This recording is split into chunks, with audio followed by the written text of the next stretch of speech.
Capulino, that guy. So thank you guys for watching. You guys are awesome.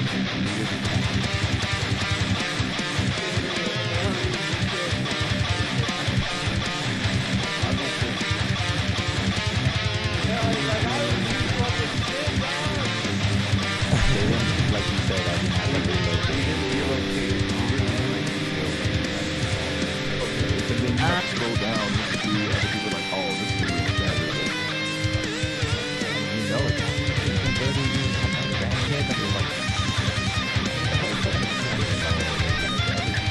yeah. Or your shit was banging so good, they'll say, hey, now we're Yeah, what is up? No. MuseMeTV, baby, we are back. Yeah. It's been like, so I fucked up last episode because like I didn't do an episode for like 2 months. And then I was like, fuck, I need to get somebody on. Then I got Jared on, and then he just kept ragging me about the whole thing. Fucking Jared. Anyways, what is up, everybody? MuseMeTV, we are back. We got in the house my friend, your friend, everyone's friend, Jake Boor-Morris, also known What's as up, guys? JBM. Hell yeah, dude. How's it going? Doing good, man. I'm doing real good. How are you doing? I'm doing great. I mean, man. it's Saturday. It kind of rained a little bit. Did People were freaking out because they're just like, oh my God, finally it's raining. it rained for like a solid hour plus yesterday at my house, and Really? yeah, you know it's an intense rain whenever all the old people come out and just watch it for a couple of minutes. Like we gotta soak in this moisture. Yeah. We're not getting it anywhere else, that's for sure. Mm-hmm. That's so sick. I don't know. It's weird though. I mean, we're just gonna go jump right into stupid shit. But like, do you feel this is global warming happening, or is it just Jesus Christ making a difference right now? I mean, I don't know. It makes sense that it is. Jesus Christ? No, that global warming might be happening. Well, I mean, it's hot as fuck, but it's always been. I'm from Roswell, man. It's always hot as fuck. So what's the hottest it gets in Roswell? I mean, it usually hovers like 105 at like the highest, but there's been a couple of years where it gets to like 110. But those are like rarities. So, Okay. but it's more like 100-day like months almost. You know what I mean? Like there's a good solid 2, 3, 4 weeks sometimes of it's 100 plus always. Non-stop heat. Yeah. I'm pretty sure that's good for like agriculture and crops there, right? Oh, I'm sure. Yeah. It's pretty deserty. Roswell. So you're actually from Roswell? I was born there. Yeah. When did you move here? When I was 18. Oh. Well, I moved around a lot when I was a kid, but yeah, like I did like high school and middle school and stuff like that down there. So in Roswell? Yeah. Nice. Are they really, really big on the alien culture there? Enough to like keep people coming there and then to be disappointed by the lack of effort that they put into it. They're just like, God damn it, it's another green alien. Yeah. Bunch of grays all over the city. Yeah, there's like a bunch. What's funny is I don't think anyone from that town ever goes into like any of the alien shit downtown. But from what I hear, it's like a paper mache like UFO and like some plush dolls and like action figures. Okay. So, but I wouldn't know because there's no point in me going in there. Get this cat out of here. Can you get this cat out of here, please, babe? Get the gun. Please get the gun. Please get the 9mm and get him out, please. Oh, Jesus. Pellet gun doesn't work anymore? No, it doesn't. Not even the spray bottle. That's where we started off, and now look where we're at. Using a 9mm on a cat just to get him out of here. Thank you. I'll be here all night. Oh, man. Well, that's cool. I mean, I've been to Roswell like maybe one time. Super young. I don't really remember it too well. Yeah. But the only thing I know about it is obviously alien culture. And right. Like, that's crazy to think about too. That like the United States has a staple for alien culture, and one of the places is Roswell. Yeah. It's very strange, honestly. Aliens and pecans. That's kind of what they're known for. Pecans, really? Yeah. Holy There's shit. like there's a big pecan orchard in like, what is that, the northwest part? I don't know. I don't remember the exact part, but northwest sounds about right. They're not. Is that natural to Roswell? Is that did aliens bring those pecans? I don't know what's going on with the pecan orchard, but yeah, there's nothing, and then just boom, random plot of trees. Interesting. Yeah. That's crazy to think about too, because like, what else is closer by there? Isn't like Carlsbad in that area, going around there? It's directly south. Oh, really? So you still have to go farther. Yeah, it's directly south. That's cool. That's man, Roswell is a crazy place because it just it makes me think of aliens so much, and I'm just like, did anything really happen? Is there we're going straight into this. Is there aliens out there? Do you think there's aliens out there right now? There's got to be aliens somewhere. Really? I mean, the universe is too big. Yeah. Way too big. Do you think it's one of those things where they've came, they're not here no more, they're still here, they're observing us but don't want to come here? What do you think about these aliens that are happening? I think they would probably just be checking us out. They're just That's why those little UFO sightings are just like passing by. I just don't think, like, why would they want to fuck with us? I think, but, you know what I mean? Like, if you're able to get into a different galaxy and solar system or wherever the fuck they're from, and you stumble upon people who are like can't even figure out their own planet, you know, like if global warming is even a question for us, then if you were them, why would you even want to like fuck with them? They're like, they can't even get off their own planet. Okay, I see what you're saying. What I mean? They use so much power to get off their own planet. Yeah, like they're not even, like, they're so far below us, like, let's just check this out and like have it, like, they're probably making like a planet Earth about us, and it's just literally, you know what I mean? Like, I think South Park had it right a long time ago that it's some weird like TV show for aliens. I love how they've always portrayed aliens so, like, they did it so good. Mm-hmm. Like, there's that episode too. Have you ever seen the boxcar derby one, where like Stan's dad has to help Stan Marsh build a boxcar, like those little like wooden ones, and then he steals like this hydron fucking atom from Switzerland, puts it in the car, and then all of a sudden he uncovers warp speed. And the aliens find it, and they give us a test. They come and they're just like all, some like alien playing as a gangster comes, and he's just like, oh, hey, take me to your leader, and like they end up killing that guy, and they go into the ship and find like hundreds of thousands of dollars known as space cash. And it's a test to see if they like, that has no like realistic value in the universe, but they do that just to see what humans would. It's like a test. Right, yeah. If we're like still so obsessed with like greed and something of made up value as compared to the bigger picture of what's actually going on with an alien being in front of you. That's so true too. Because, like, I don't know, I saw this podcast where they were talking about how planets are entering these, like, tier systems of how to, like, evolve more. Like, there's, like, the tier 1 system of actually harnessing the power of your Earth. Like, you know, being able to use solar power, wind, and all being able to, like, do that here on Earth, which helps you to leave Earth, and you start ending up becoming a tier 2 society where it's, like, you use, like, a nearby star for like energy, and that helps you expand farther, and then you can go into a tier 3 where you just use like the universe as energy, which is weird because what I heard with that, remember from the podcast, is that we're not even at tier 1 yet. Like at 0.7. We're like so close but not there yet.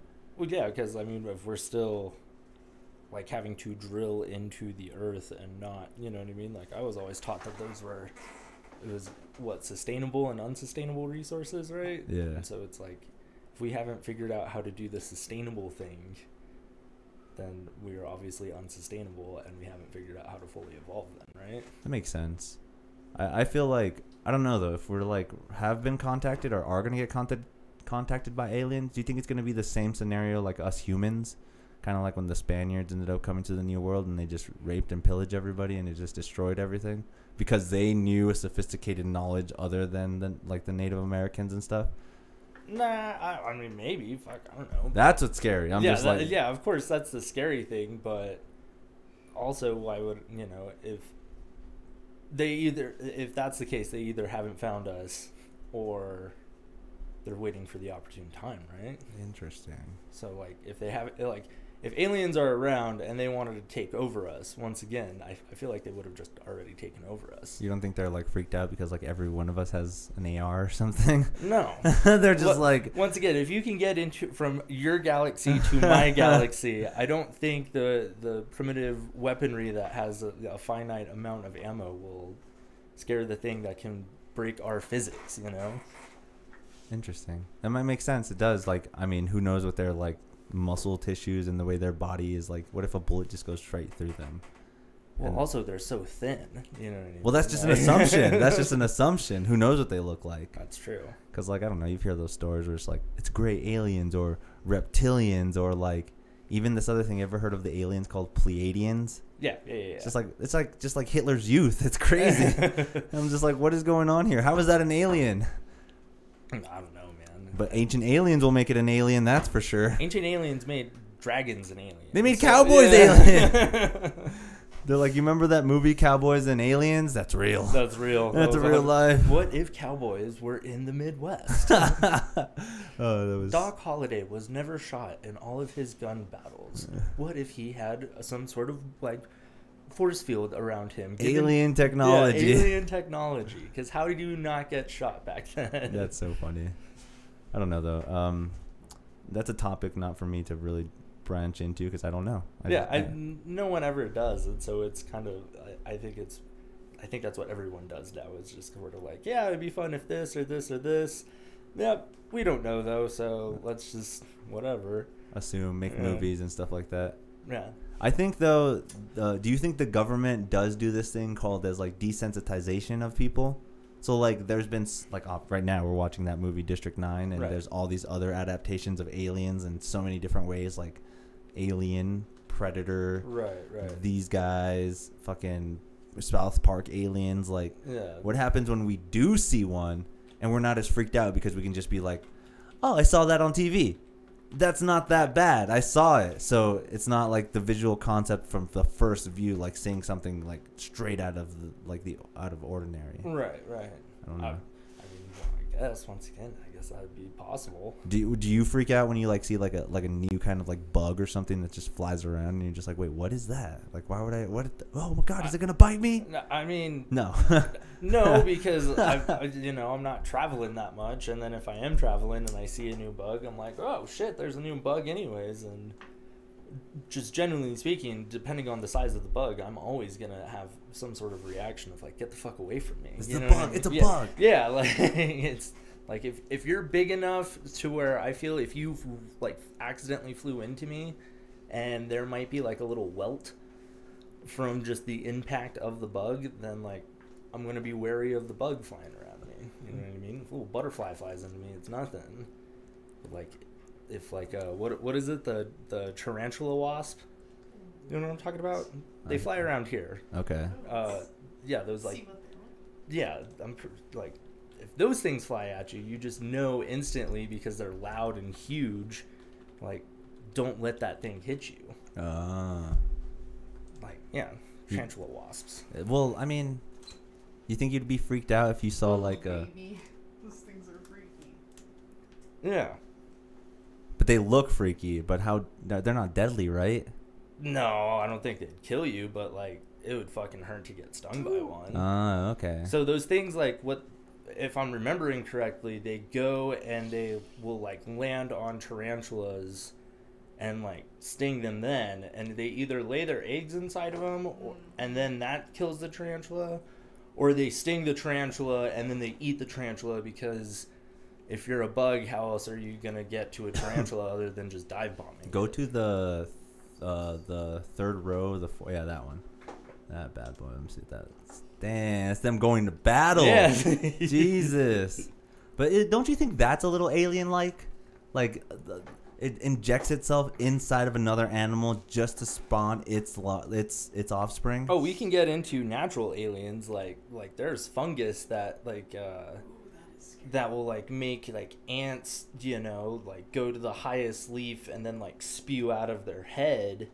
So, like, the spores of the mushroom can fall, There's all sorts of crazy fungi that take over insects and even like small birds, I think. That is actually pretty to like sick. make them,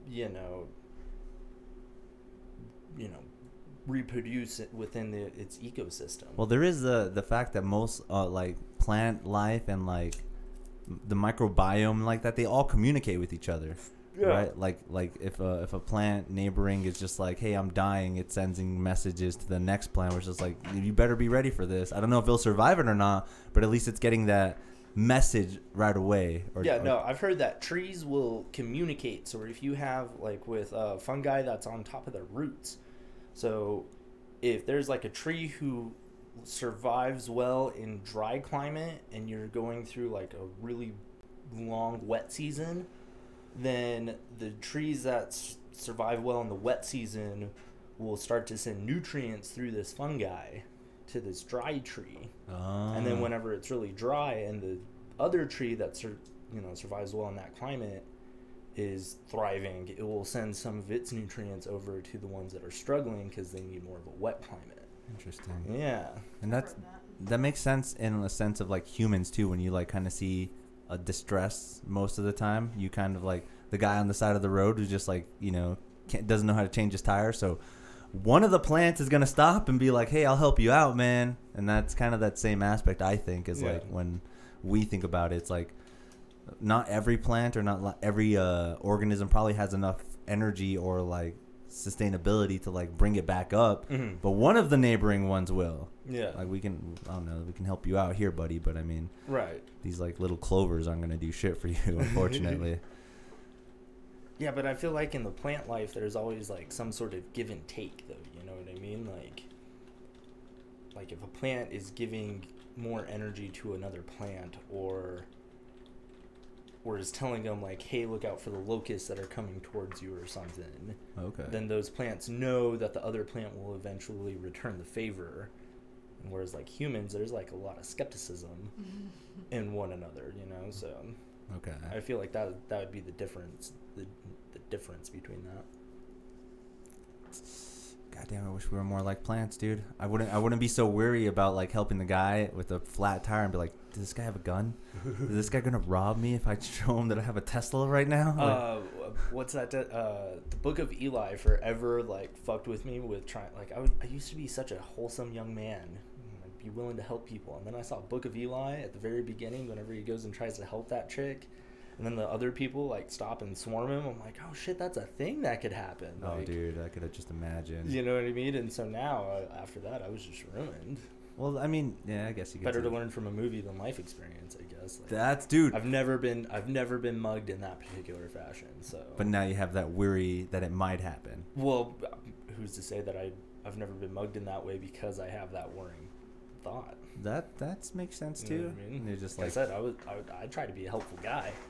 So if I don't have those life lessons, I moved to Albuquerque as a young 18-year-old youth. Trying to just like get fucked with. Just trying to help the world, and then you see the Book of Eli, and you're like, I'm not gonna get fucked with. That's so crazy, though. I kind of do see how that can play a role, because like I feel growing up, like my parents weren't the best parents, so they didn't really like. Were like, hey, this is how you deal with bullies. Hey, this is how you deal with sex. I'm just like, great. I learned all this from fucking South Park and Family Guy and shit like that, or like some kind of like sitcom or something. Like I watch Malcolm in the Middle and I see like an episode where like Malcolm helps one of his friends, and I'm just like, that's fucking awesome. That's a life lesson. I take that into the real world where I'm just like, I should be more helpful. I did that too, but I don't know. There's always the good and the bad though, so you give and take. So but it's weird that you would never think to learn some of those things from like your parents and stuff. Like your parents are going to tell you about like people that lie to you to be nice to you and then mug you with a group of men. Like you don't really get those kind of lessons. You get them more from like pop culture and like media and stuff like that. Yeah. Unless your dad is like some military tactic dude and he's just like literally letting it down since birth. I was gonna say, or you just have a parent who's doing shady shit, or doesn't have their shit together, so they're involved with like shadier people. Like, but you think you would see that, or you think it would kind of be closed doors? I saw it. Like me and my mom like moved around a lot when I was younger. Okay. And we dealt with some shady people who would just kind of steal shit just because they needed it or they wanted something, to sell it and get money for something. So okay. It's like you catch on to that stuff when you're younger too. That makes sense. Whether you're involved in it or whether you're seeing it in media or TV or whatever, I think. Okay. Kids are receptive, bro. That's a good thing though that it doesn't take like they have two paths when you see something like that. You literally can take the path of like seeing it and then being that, or seeing it and trying to prevent that. Yeah. I mean that because you've seen those like stories where it's talking about like this is gang life and then it just initiated another gangster and then it's like a never-ending cycle. But in between that cycle there are some that go away and just like, I don't want to do this, or I would want to tell people that there's better than just trying to steal, mug, and stuff like that. Right. So it's crazy to know that, again, the good and the bad of every aspect of life is is readily apparent. Well, I think, and then there's definitely people who say that lifestyle may not be for me, or I want to pursue something better, but they can still look at that and go, I can take some sort of positive from that, like you can, I feel like should be able to try to at least find positives in someone or something, because there's a little good in every bad and a little bad in every good. There's nothing, there's not 100% good or evil. It's all a matter of spectrum and balance. Yeah. So, you could say, for a loose example, like drug dealing, like, oh, it's terrible that people are going and selling, hard drugs to kids, or, people who are willing to put their lives in a hard struggle. But at the same time, they're out, doing all this stuff for 40, 80 hours, however long, and they're also trying to support something, and you know what I mean? Like, there's hard work in that still too. So you can take that away, and you may not apply your hard work ethic into that field, but you could apply it to something else. You know what I mean? Yeah, there was like in that song by Biggie, right? Juice, where he's just in the beginning, he's just like, where you tried to like, where the people who called the cops on me when I was just trying to make money to feed my daughter. Yeah, exactly. Yeah. Like that's all he was trying to do. He's just trying to do what we're all trying to do, right? Just improve ourselves little by little. Trying to survive. Yeah. Surviving at its finest. Not just trying to survive, but thrive. That's crazy thing too, because like there's two different aspects of just like, you want a better life too, and you're just trying to achieve something better. Yeah. I feel there's a lot of people that kind of go for that, but then there are those people that are just cool with what they do and where they are, and like if they never improve, like I feel like that aspect kind of happens a lot in homeless people as well. Like do you think there's ever that aspect where they're thinking like, man, it could probably get better if I try harder, or it just stays like, well, I don't give a fuck and I stayed this way? You know what? Fuck, man, I've been depressed before, so like there's times where you can, you should be doing better. I should be working harder. I should be, cleaning my house better. I should, do whatever is eating at you. I should work out more, whatever. But you're in this rut, and like sometimes it's hard to figure that out. I don't know. I've never been homeless, but I imagine, if you feel like you don't have anyone there for you and stuff like that, and you're dealing with, who knows what else, mental issues or, family trauma, whatever, then that plays a role. Yeah, that like sometimes it's just hard to dig yourself out of that hole. And so I don't think it's a matter of complacency. I think it's more a matter of, I just don't know. Like, have you ever like walked into like someone's house, or like have you ever and it's been a mess, and like you're supposed to like help someone like clean something or like move, and like nothing's fucking packed, and you're like, well, fuck, homie, like where are we even supposed to start with like this moving project? Well, like kind of one of those things where it's like sometimes you can be, you can just kind of be put in a situation where it's like, fuck, I know I need to improve, but I don't know where to even start, Okay, that makes sense. I don't know. I guess it's just the mindset of the person too, right? Oh yeah, for sure. It's a big lesson in learning. Like, I don't know if you're a very big advocate of technology, but like say, like example, you know how Elon Musk is making the Neuralink thing? Mm-hmm. What if that kind of turns us all zombie-like, and yet we all have this attitude of like, do better, do great, stay focused, never give up? Everybody has that idea though now because of this manipulation in our brain to help us do that.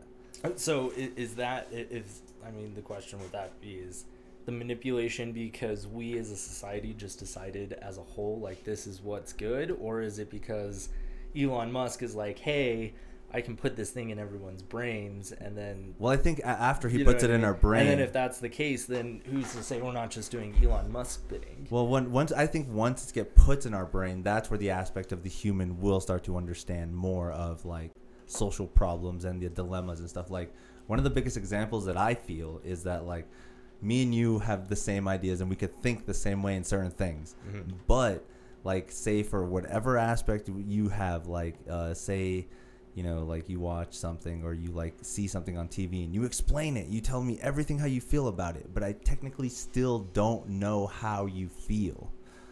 What if this chip helps you understand the struggle of that person or the complexes or whatever the case may be, so that you now are like, holy shit, now I understand. Because you, like I said, like there's some you've said it too, that, well, why is this guy homeless? Or we wouldn't really know the fact of what happened, but understanding it more might be to the case where it's just like, oh, I get it now, but you should think like me, which is a better thinking or whatever, and that gets transferred so that it ends up becoming of a balance again. Because what if it isn't a balance right now, where all this negative aspects of why you don't do something or what over trumps like this, like you are a good person, you do good, but yet technology and this microchip in our brain ends up helping us do something like that. Would you be willing to do it? It's like a self-help book injected. Yeah, no, I think. Can I have one of those, please? If you're getting, so nice, thank you. If you're getting, I have so bad a cotton mouth. I just started. Yeah, no. If someone's putting microchips into my brain to like help my mood and everything like that, like there's gonna be some people who are doing that well before me, and there's gonna be some trial runs for it. Like, nah. I'm not. Would you be one of the trials? No, I would not be. Like I'm waiting. I'm willing to like jump in on like version 2 or 3 on the brain microchip before you get one. Yeah, exactly. Would you do the trials on Hill? I would, dude. I want 2 of them right away. I just want to put them in my brain and like just be able to understand everything. Like this like giant feeling like Dr. Manhattan, because yet when he first did it, he really wanted to help humanity, but then he understood that they don't want to help themselves, so then he's just like, well, whatever, at least I have all this knowledge. Yeah, but like I don't know. That's like best case scenario when you make that realization, and I don't think I need a microchip to like I don't need to know everything to understand that we have a hard time wanting to help ourselves as a species. So I don't need to know this and then be like, oh well, I know everything on top of that, and then get frustrated at the fact that we're not willing to help ourselves. Because then best case scenario, you're just Dr. Manhattan and you're just like, oh fuck it. But again, what if we? Or you end up like Ultron and you're like, time to kill everybody. You know no one's listening. Yeah. See, that's what I don't know. I feel like you know how everyone's like putting yourselves on like vibrational patterns and everyone's thinking the same and like, you know, being like on a level with everyone else. Like I feel like that would achieve more of a enlightened period if we all can do that. Yeah, I mean, if we could all better understand each other on an individual level, yes, 100%. And what if technology helps with that? And technology helps with that, and I'm jumping in on version 2 and I'm seeing a mass majority being able to vibe well with. But I do like that like you see if it is progressing and it does help, you're just like, I'm willing to do that as well. Yeah. Like I'm not I try not to be an absolutist about on anything. Okay. So like I can't say that I would never put a microchip in my brain if it was to make society a little better and, you know, more utopian, I guess, if that's even a possibility. But I'm also not going to be the first one to try it out. That's true too, because you don't know what's going to happen, right? Look at the Teslas, right? Yeah. Teslas crash into the walls all the time. It wasn't until like version 6 that it got better. Yeah. So I mean, there you go. Would you drive a Tesla? I'd probably drive a Tesla. Right now? I mean, if you could afford one? If I could afford one, yeah. You think you would use the driveless feature more often than not? You know what? I would it in the city, but there's a couple of stretches of highway you have to go down, tying back to Roswell, where it's like, I don't need to really be driving here. I shouldn't even be paying attention right now. Yeah, it's fine. That's cool. So. I would think that'd be cool too. Is an idea that I've heard been proposed is that everyone should have a Tesla. Mm-hmm. And when you buy your Tesla, you can automatically turn it into a rental car system. So like an Uber driver thing where you're still trying to pay off your Tesla, but it's still making money for you at the same time. Because look at us right now. Like we're sitting here talking. Our Teslas could just be driving around the city making money, just stopping people at random places. Right. I mean, that's an idea where I feel like everybody should be on board with something like that, because then it would help like drunk driving, mentally handicapped people trying to drive and stuff like that. Well, but I'm pretty sure even Tesla tells you to still like pay attention to the road and. Well, we're not to that point yet. Yeah. But that's a realistic idea that they want to do. Oh yeah, for sure. Like I'm all for that too. That seems awesome. But once again, let me get to the point where it's actually a thing. Yes. Erraticus is commenting on your guys' conversation, and he said that when you microchip everyone, if you would, if our society was microchipped, you'd also run into issues where people are all thinking the same thing. You stop progress, no innovation. Good point.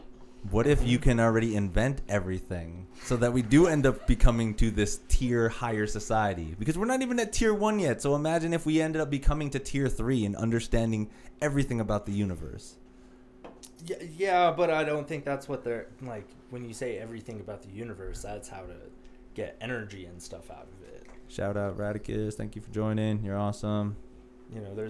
Isn't there a slight chance that solar, because isn't the second tier being able to use energy from one star, a nearing star, yeah, so that's solar power, so like, but at a higher level for sure, but you know what I mean. So but we're at least kind of at the base understanding of that, and so from what I understood of that, it was the next tier would be getting energy from the actual universe and using that to help run your society, as compared to needing something like nuclear or gas or like stuff that we're running on. The next thing that we would have to do is figure out how to be totally hydro, totally wind and solar, and then figure out solar next, and then figure out where how to get energy, like I said, from the universe.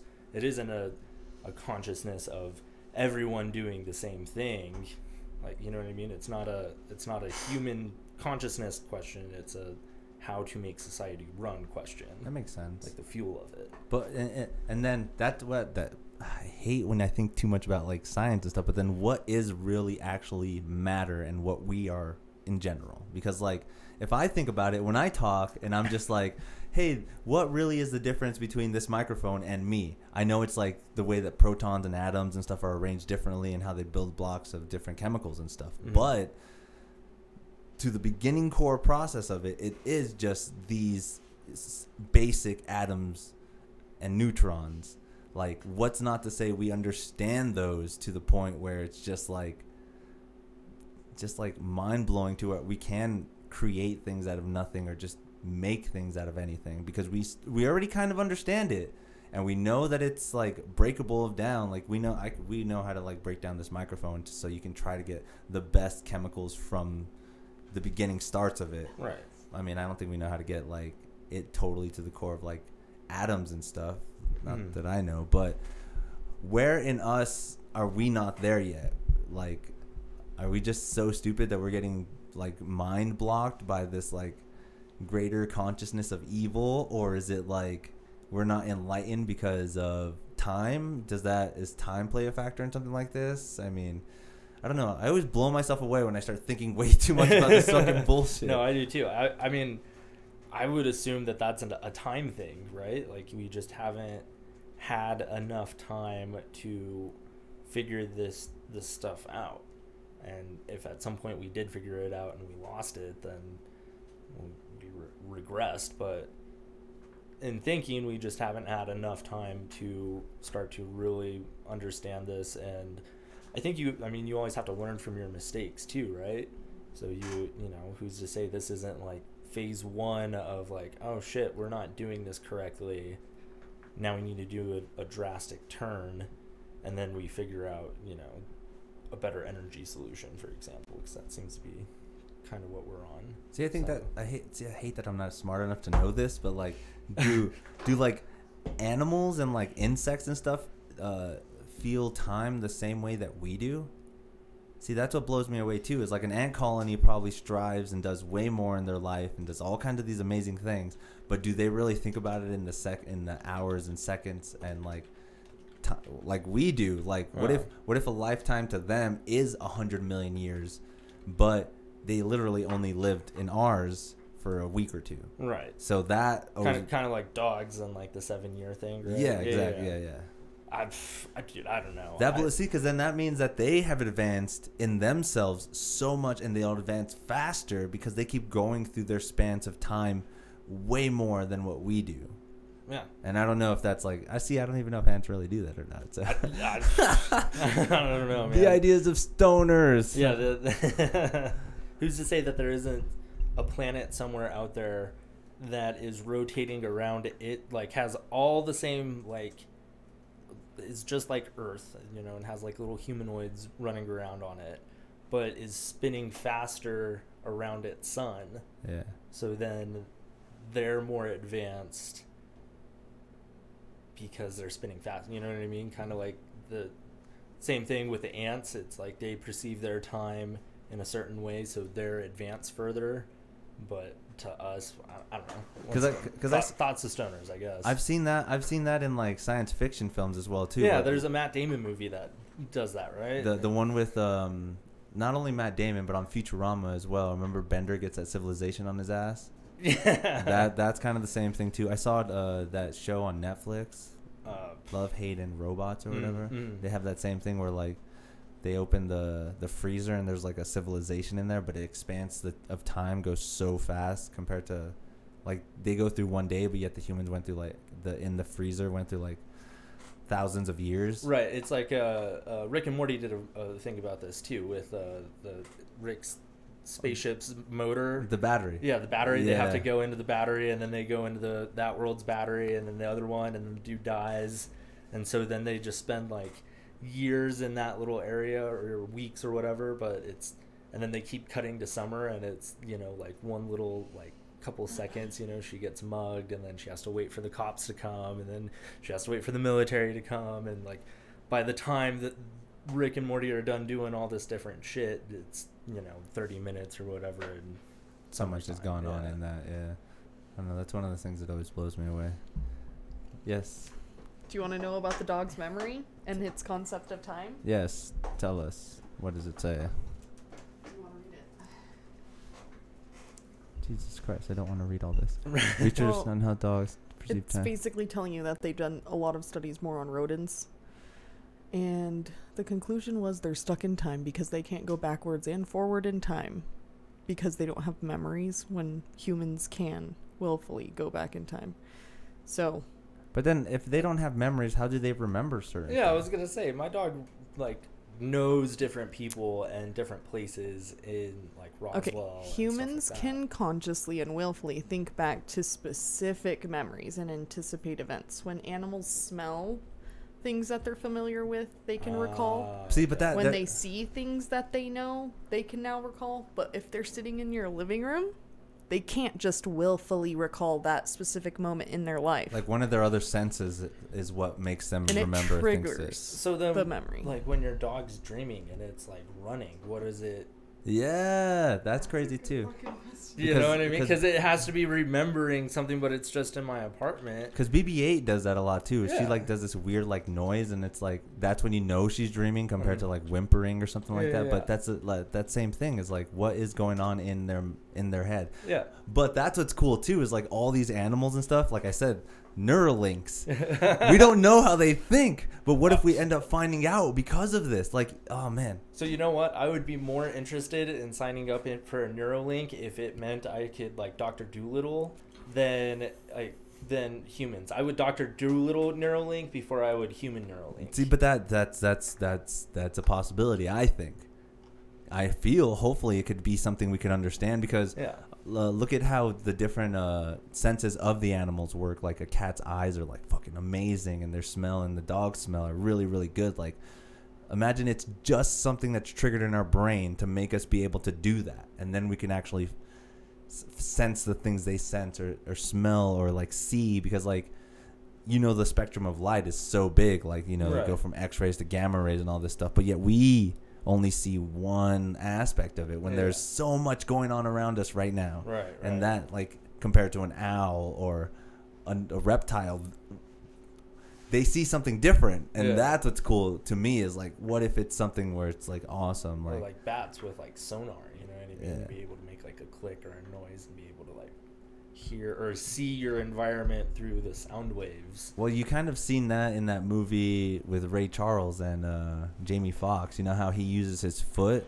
to tap on. He wears these like toe-heeled shoes that have like a hollow body, and so every time he walks, the sound is very distinct on what he's walking. He'll tap the side of the wall, and the closer he gets to a door, the different sounds that his shoe will create because of that. And right, it's like knocking on a wall to find the stud. Yeah, exactly. Yeah, so that's what blows me away too, is that like we probably do have these essential powers, or make them sound like a fucking superhero or something, but we have these things that is unlockable in our brain, but yet it's still concaved by something else that over dominates it. Even how big our brain is too, it blows me away. It's like, yeah, it's this big, but yet a dog can use certain senses better than we can. Yeah.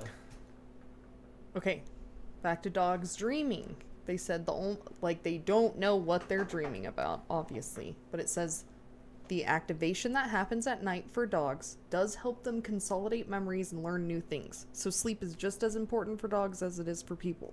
Okay. So in our dreams, usually a really like important emotional happening will be in our dreams. And I think that's maybe what dogs are dreaming about, like maybe an emotional like burst that happened in that day. Or like in their life. Maybe what they're doing is they're like processing it. Like, because they didn't like fully process it, because it helps them consolidate memories and learn new things. But then, like you said, how long would that memory last if it was like, so say if it was something in the morning, like the dog woke up in the morning and is trying to dream about that. Hell. Oh no. You haven't seen the videos when like dogs owners come back from like a military deployment and stuff like that. Dude, their memories last a long time. But I thought you said they have to be activated by like that person's smell or the visual cues, that person's look. So okay, that's all I have. I don't know. Our dogs are amazing. Our dogs are amazing. You have a dog as well, right? I do, yeah. Same dog. She's a Belgian Malinois mix. Right. How long have you had the dog?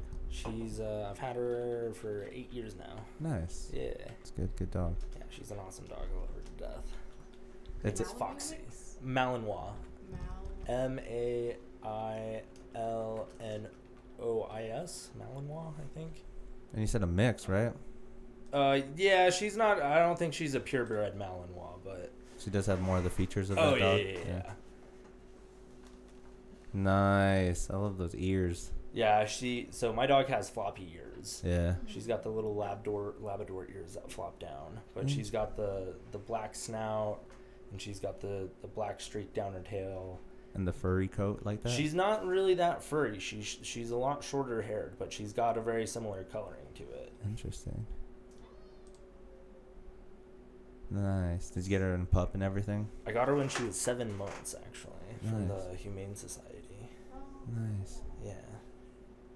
She honestly kind of picked me. It's Oh, cute, yeah. big guy. Yeah, no, like I was walking by, and then she I was about to leave, and she just fucking ran up and was all poof up on the door, and I was like, oh shit. This looks like the one. Yeah, I was like, I guess, and next thing you knew, I had a best friend. Nice. I got pretty lucky with BB-8 because I was working at a retirement home, and the receptionist was also like a veterinary tech or whatever, and she's like one of those people who's like just taking in dogs, and she was already having too much trouble with this dog with BB-8, and I was just like, well, if anything, I'll take the dog. And she was like, okay, for sure. She's fixed, neutered, got the microchip, she's ready to go. And she was like maybe like same thing, 6-7 months, but she had these rules where she was like literally like, are you gonna have the dog outside? And I'm like, I don't know, maybe when I go to work, so she doesn't like ruin anything in the house. You can't do that. You can't have the dog outside. They get a lot of heartworms and they get a bunch of problems with their health. And I was just like, oh dang, I'm so sorry. Like, I don't know. This has been my first dog, and so like maybe like 2 days later, I was like, I'm just gonna suck her in and tell her like, yeah, I'll the dog's never gonna go outside. Yeah. And she ended up letting me have her, and it's probably been pretty dope decision since. I was gonna say, it's pretty ridiculous to say that a dog should never go outside. Yeah, like if I were to leave for work, I couldn't leave the dog outside. Right. Like that sounds a little ridiculous. Yeah. I'm just like, especially when it's this hot and stuff like that. Like, yeah, leave your dog inside. But yeah, sometimes the dog just needs to go out. Sometimes the dog wants to go outside. You know what I mean? Like, go if you got a squirrel in your backyard or birds, dog fuck around. Do you how about a cat? Do you think a cat should go outside? I think you know what? I'm cool with a cat being let outside, but like you should bring your cat inside at some point. Like at least try to mitigate the murder, because your cat's killing something when it's outside. Like, do you think it needs that? Yes, 100%. It's a necessary part of their personality. So if I was an evil switching topics, if I was an evil genius and I wanted to like do something like young heinous, I would make a machine that would make all house cats like the size of like a bobcat. And then just like let the strong survive at that point, because I think everyone would be like, it's fine. Like my cat's just a little bigger. But as soon as a cat hits bobcat size, it is instantaneously thinking of, can I take your ass out? Can I eat you right now? So like, you think a cat? Yeah, they're psychos, and I think there would be a large amount of people who would not respect their bobcat-sized house cat, and they would just go to sleep all willy-nilly, cuddled up with their kitty, and then next thing you know, the cat's eating half your face because it's hungry, and it's like, I got a fresh meat sack right here. That was a study that they showed that like if I were to die in my house, my cat would eat me before my dog would. Yeah. Literally, my cat would want to eat me. Mm-hmm. See, that's disheartening. I'm so glad I could outweigh it and just exactly. use a 9mm on it. This makes it so much easier. Yeah, it's very comforting in thinking that if I died in my house and it took like a week for someone to notice that like I was dead in my apartment, that my dog would like rip shit apart and like get in the trash before she would try to open cabinets. Yeah, like she would have destroyed everything, and then and also she probably would like start on like your hand or something, what I mean? Nothing straight for your face. Yeah, not going straight for your dome piece of like, haha. This is the best meat. I know it is. Cat just takes it off like nothing. Did you find anything on letting the cat out? Oh god. It's just two different fucking opinions at this point. It's the left and the right all over again. It is.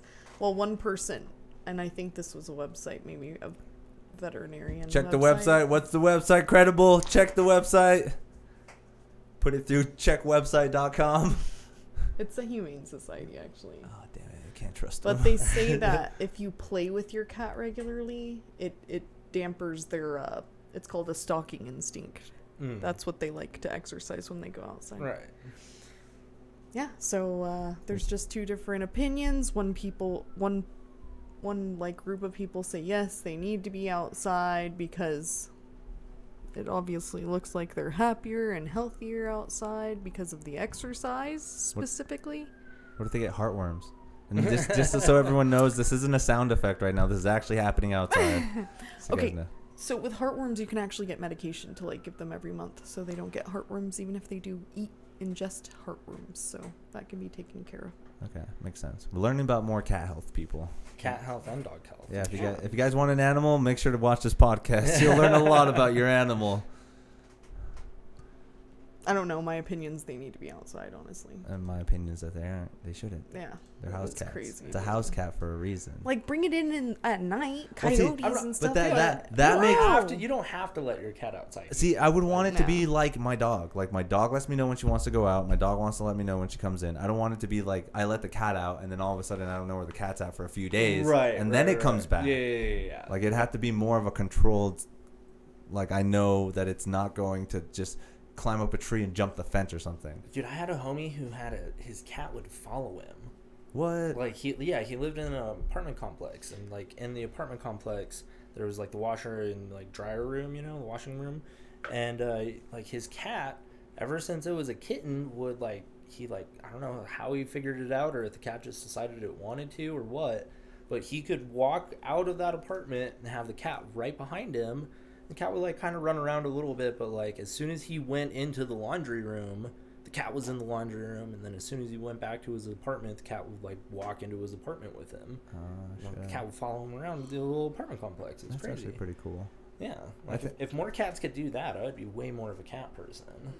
I think I got lucky too because like I got the cat super young, and BB-8's always been introduced to cats and stuff. So the cat takes more of the mannerisms of the dog, where it's just like I'm just gonna chill on this part of the house, or BB-8's kind of vocal when I get home, and I think the cat took that and is just like, I want to talk all the fucking time, and he doesn't shut up at night, like, or either he's just super horny. I have no idea. Like I haven't gotten neutered, and that's a bad thing. My dog cannot be around cats. Really? Yeah, she is like. She thinks that they are like playthings. The best chew toy ever. Yeah, exactly. And then like she doesn't understand that like, oh, I can't actually bite this thing. I want to bite this thing.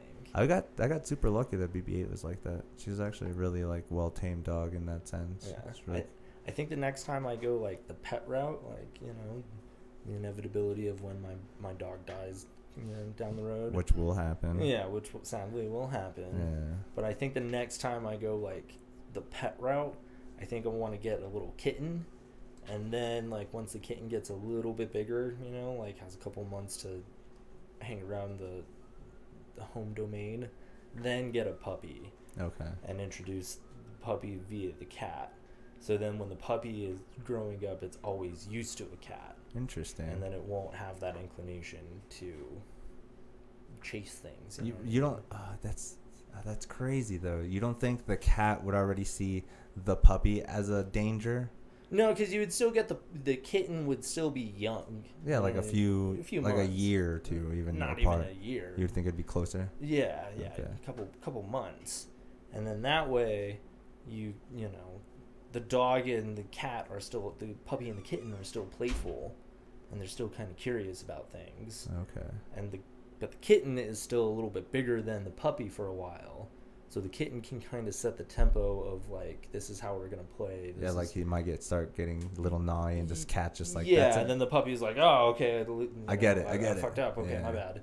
And then the dog will get bigger, and so the dog, you know, inevitably they'll probably realize like, don't do something, but hopefully by then the puppy will have enough good dreams about the kitten. Right. It's all good, except he's dreaming about eating the cat. Oh no. Good thing it's the only thing dogs dream about is past memories. Exactly. We looked it up, guys. We learned this. We looked it up here on MuseMeTV. Yeah. Oh man, it's some good shit. What else do I want to talk about? I did want to talk about some comedy. Okay. So you're a comedian as well. I am. You host an open mic. I do. Open mics on Mondays at the location Nob Hill Lizard Tail. The Lizard Tail in Nob Hill, yeah. How long have you been doing comedy, and like what are your ambitions in it, and like why do you do it, and like all these questions? Like when I first met you at the Red Door. Yeah. Because I'm really good at recording almost all of my sets, and you were filling in for Royal and Kevin.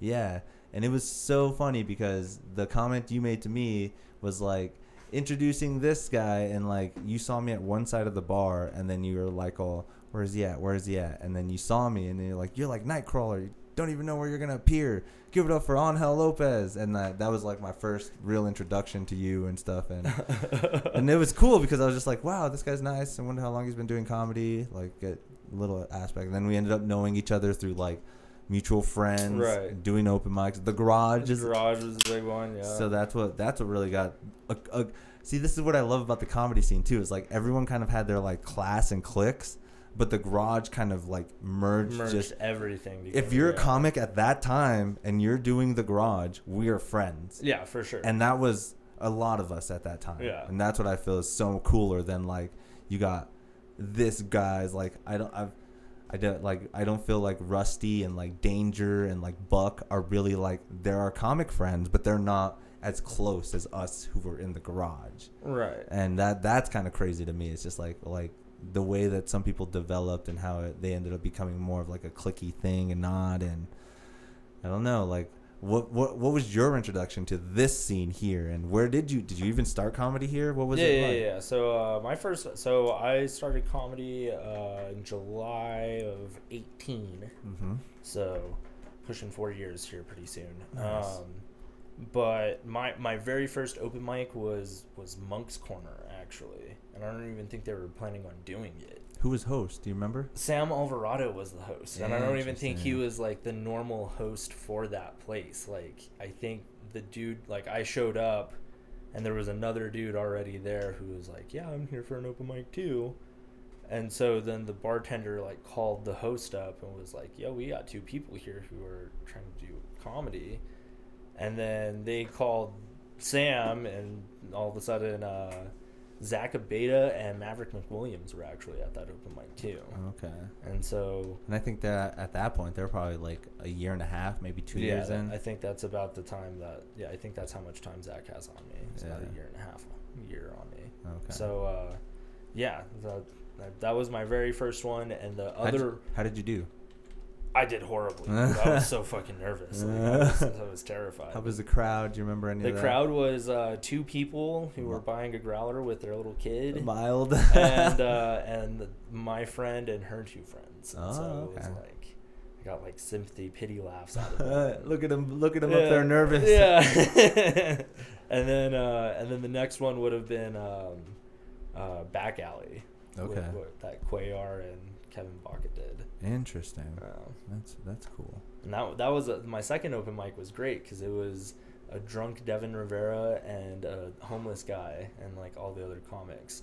And the homeless guy was up against the wall on the stools like this, just like passed out. Straight stiff. Yeah, so like the one rando was just totally passed out asleep, like whatever these guys are talking about in this microphone is not important. I'm catching some Z's real quick. That's hilarious. Where was that location at? The Back Alley. Back Alley was, you know that pizza place that's, is that first or second? Voodoo? No. So you know where Sunshine is? Yeah. So diagonal across, there's that pizza New York place. pizza? Yeah. Okay. So there's like a little bar, at least there was. I assume it's still there. There was a little bar, like Draft Alley, that was behind that. Oh, and so you can go like towards that alley, and there's a staircase that leads down. Interesting. And then there's that was the entrance to the little bar. Okay. And then it also connects, like there's a little middle portion, like freezer section, that connects the 2. Ah, so you can kind of in and out through there. Yeah. For staff, so. Yeah. At that time, how many open mics were there? Probably about the same that there are now. There was probably one every day. Sunday through Thursday. Nice. So there's not one Sundays now, but yeah, Tito did the Bosey Brothers. Yeah, that was my first open mic. Yeah, I did it there the first time, and that was crazy because I did it, and it was horrible. Notebook on stage and everything, and just like and it was so bad. But the cool thing I liked about it though is that Tito told me to come back, and the first guy who talked to me at that open mic was Corey Herrera. Oh, yeah? Yeah, he came up to me. It's like, hey, man, good job. At least you tried, kind of like reinforce that it's not easy and stuff. Because I think when you have this first perception in comedy, you're like, I'm so funny, or I'm either funny and I can do this, or I can't. Yeah. You don't understand the whole aspect of working towards it, or like building the confidence or the stage presence or whatever you're trying to build at that moment. Like, it's just like another skill that you end up doing over time and get better at. Obviously, some people can do it a little bit faster than others, or like have this like little bit of a quick wittiness to it than others, but I still think it's still a development thing that you have to do multiple times. Oh, for sure. Yeah, there was John Cuellar gave me at his open mic, he was like, just tell the first joke, man. Just as long as you're nervous, just say that first joke, and then everything will sort of fall into place after that. And then there was a dude who I met. His name was Dan Rascone. I don't know if you ever met him, but I don't think so. Yeah, I think he was doing comedy, and then he stopped, and then he was in it, and then he stopped again, and I haven't seen or heard of him for a while now. But Dan Rascone was a big help for me, and just like, hey, keep showing up, and like, I think like you're funny, you have keep at it. Yeah. You'll start to figure it out. So. Nice. Yeah, dude, it's crazy how a few people every now and then kind of seem to pop into place if you need them to. And now that's so crazy too. I love, like, as long as I've been doing comedy, I kind of see it now too, where I'm just like, holy shit, I've seen those people that are really into it and they're really trying. Yeah. Or those people who are just like, oh, I'm gonna do it for my first time and never come back again. Or you see them like once a month or something, and it's just like, that's crazy how like you see this whole different community in like the comic world. Like, Because I used to play in a band and stuff, and like that was like a whole different avenue. But you still kind of did the same thing, promoting, trying to get people to come to your shows. Like, but the cool thing about comedy is that you literally can do comedy every night. Yeah. But with a band, you kind of practice as much as you can just to play like a show every like 2 or 3 weeks. You know, you're not trying. If you're a really great and successful band, maybe you'll be that band that plays every show every week. Yeah. But even as us comics, we got to do a mic every day. Yeah. Which builds us an audience, which builds us better at our craft and builds us at what we're trying to do. And I like that aspect a little bit better than the music thing. Yeah. Even though the music is fun, and that's what kind of showed me the disciplinary actions I should do in comedy. Yeah. Like took me forever to get good at guitar, but now that I'm doing comedy, I'm just like, it's probably going to take the same amount of time, man. Right. You just got to grind it out. Because like I play guitar and I'm just like, it's flawless. But I do comedy, I'm just like, oh my God, it's like my first chord or something. It's so bad. Yeah, it's like learning how to do pretty much anything, you know, dribbling the basketball or, you know, throwing something or learning an instrument. Do you think those natural born talents though are a thing that happen a lot more often than not? Those guys that just like succeed and do it with like nothing, prodigy level, I guess you could say. Nah, I think those people recognize that they have, like, I think there are people who are talented and they can recognize that at an early age. So you may have like a quote unquote God-given talent for something, but I think you just realize like, oh, I'm good at this, so I'm going to immerse myself into it more.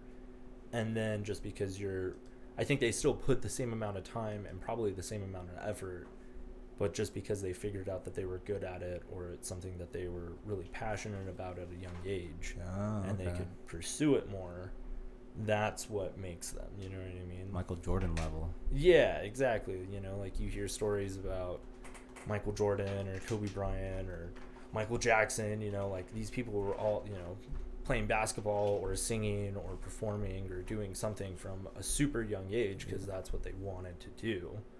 And, you know, by the time you're 18, if you're doing that for 10 years, you'll probably be pretty good. I like and that. And then if you're naturally talented at it on top of it, you know, you can start, you know. Built up more. Yeah. I like that aspect or the idea of like 10,000 hours though. Yeah, I do too. Like it's kind of hard to achieve in certain ways, but like if I really wanted to in guitar, if I play 10 hours a day for even just like 5 to 10 years, I'll get there faster. But with comedy, you can write for 10 hours a day, but you literally only get the 5 minutes of stage time. Right. So building up to the 10,000 hours is way harder of a grind, I feel, than it is in a lot of other things. Like, again, you can dribble and play basketball even in your house, no problem. But you're doing open mics to your cat and stuff. You're not getting the feedback you would as if you were on stage with the drunk dude that's fucking sounding like this. You know? Yeah. So I don't know. It's a cool concept to think about, but yet other ways of achieving it are much harder than doing it other ways. Yeah, it's like you almost have to find it. It's either 20,000 hours for comedy or it's divvied up. You know, that 10,000 hours is divvied up into multiple aspects of it. You know what I mean? So, and you have to have a good balance of all of those things. So, like you said, you could sit there and you could write for 10 hours, you know, every day. For 10 years. For 10 years. And you get there. And then you have to, you know, you either have to figure out how to present it at that point. That's where the stage presence and how you know, feel like you project. Figuring out something that I'm trying to figure out is how I'm perceived by other people, you know what I mean? Because if you think you're perceived as like this like nice, you know, easy coming guy, but other people see you as a douchebag, you know what I mean? Then if you're trying to present a joke one way as this thing, you know, and if it's a little bit of like a spicier thing or like dickheaded thing to say, and you're thinking it's coming from this nice perspective as compared to a douchebag perspective, then it's, you know, it's going to get two different reactions out of it. Okay. So. On hell, weren't we just talking about your energy level?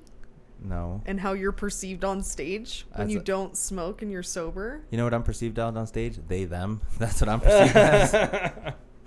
No. Okay, so I I hate that it's kind of been pointed out, but like, so these past few mics, I haven't been smoking at all, and I'll go on stage super sober, like sober as fuck. But she's noticed that I've been doing a lot more of my presenting, my like being more energetic and just being in the moment, in the pocket more. Right. And I'm just like, God damn it, like that kind of I feel it because I get it. I'm just like, I get it because I'm more aware of certain things and stuff like that. But is that really? Like, I don't want to say it's hindering my ability to be better because, I mean, I like smoking weed. Weed's awesome. Right. But is that just something to take into account to just get better at something? Because, like, it reminds me of, like, the 10,000 hours where, like, if I'm doing something and trying to get there, but yet I smoke weed, maybe it slows down my 10,000 hours. So I'm, like, taking a little bit longer to get to that point or something. Right.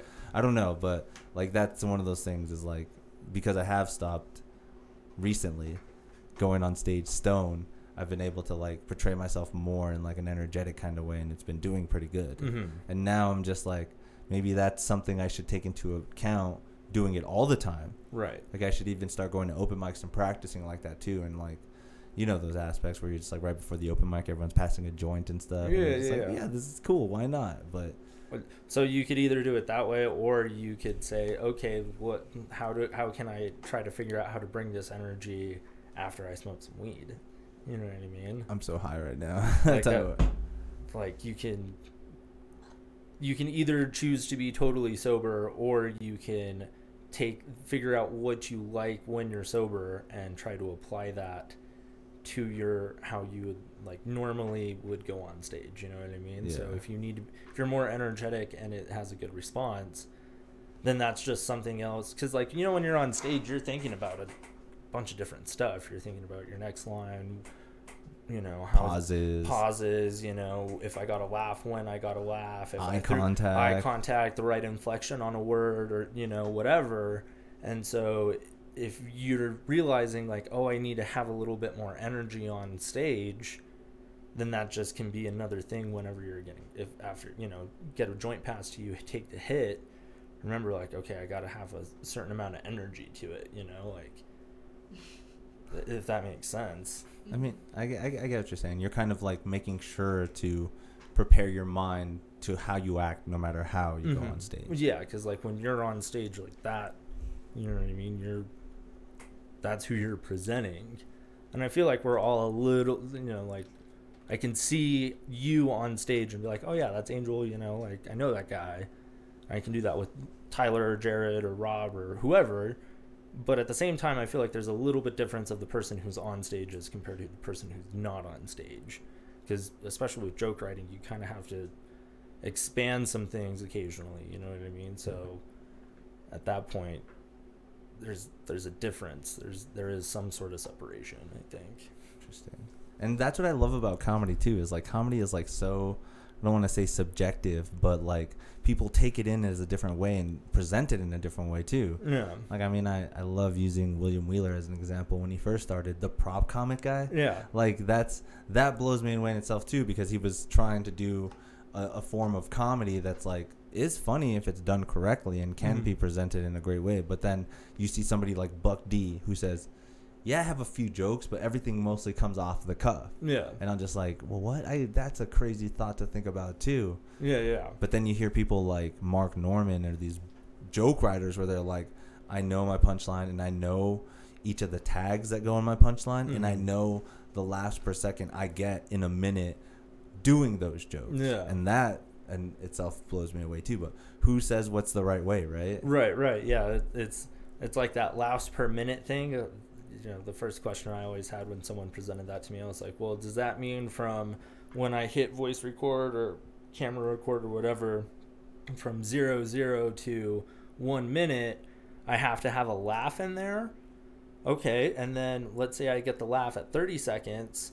Does that mean I have from 30 seconds to 1:30 to get another laugh? Or does that mean I have from 1 minute to 2 minutes? You know, do I have a minute and a half now to get another laugh? Like, what's what's that ratio? How's that work? Yeah. And then, you know, and you talk to people and it's like, oh, it's, you know, it's once within every minute. So 0 to 1, you have to have a laugh. 1 to 2, you have to have a laugh. Even then, though. And then some people go, no, as soon as you get a laugh, that clock starts over. Yeah. You know, and then some people are saying it's every 30 seconds or 45 seconds. You know, there's, you know. Because one of the things I've heard is that, like, people try to strive for 5 laughs in 1 minute. 5 laughs that's in 20. one. Yeah, that's a laugh every 20 seconds. That's so No, that's crazy. even less. Yeah. Yeah. Like Kurt does that. Yeah, Kurt Fletcher can do that. Like, that's, and I mean, what's so crazy is there's so many famous comics who don't do that.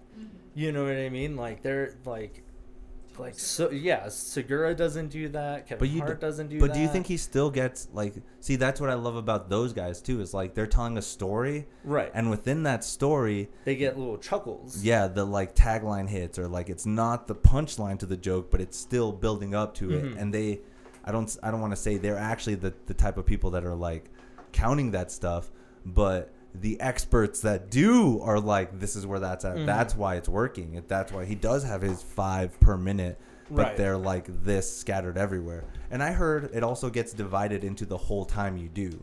So like if you do 10 minutes and you only kill towards the last 5 minutes, but yet all of your laughs were there, you still divide that into the whole thing. Right. So like you were bombing for the first 3 minutes, you still like, I killed at the end, I got like 37 laughs.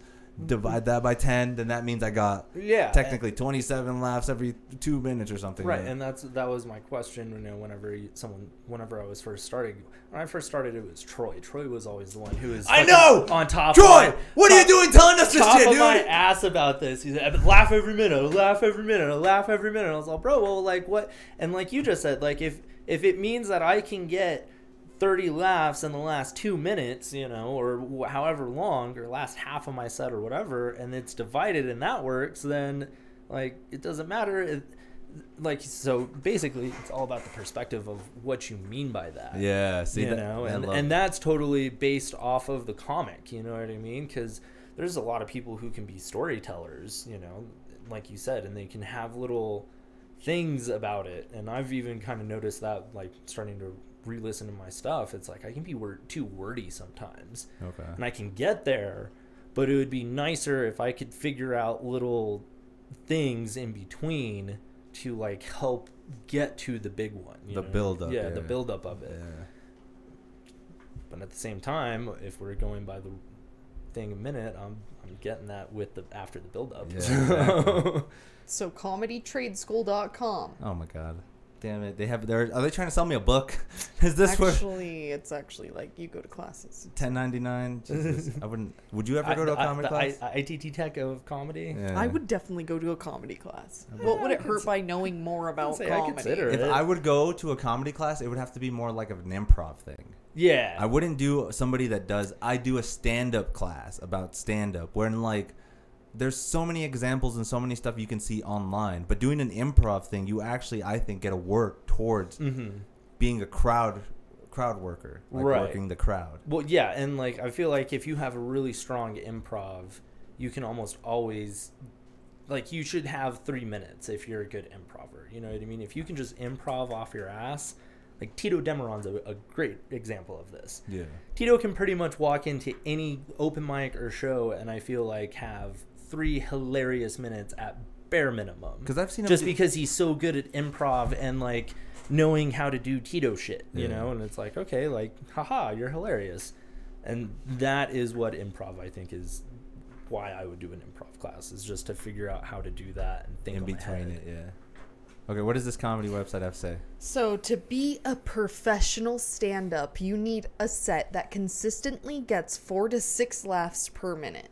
Okay. Just so you guys should know. 15 seconds. They don't have a definition. They just have like, this is laugh per minute, and what we think that you guys should be getting. Do they have like an example of like a line of comedy?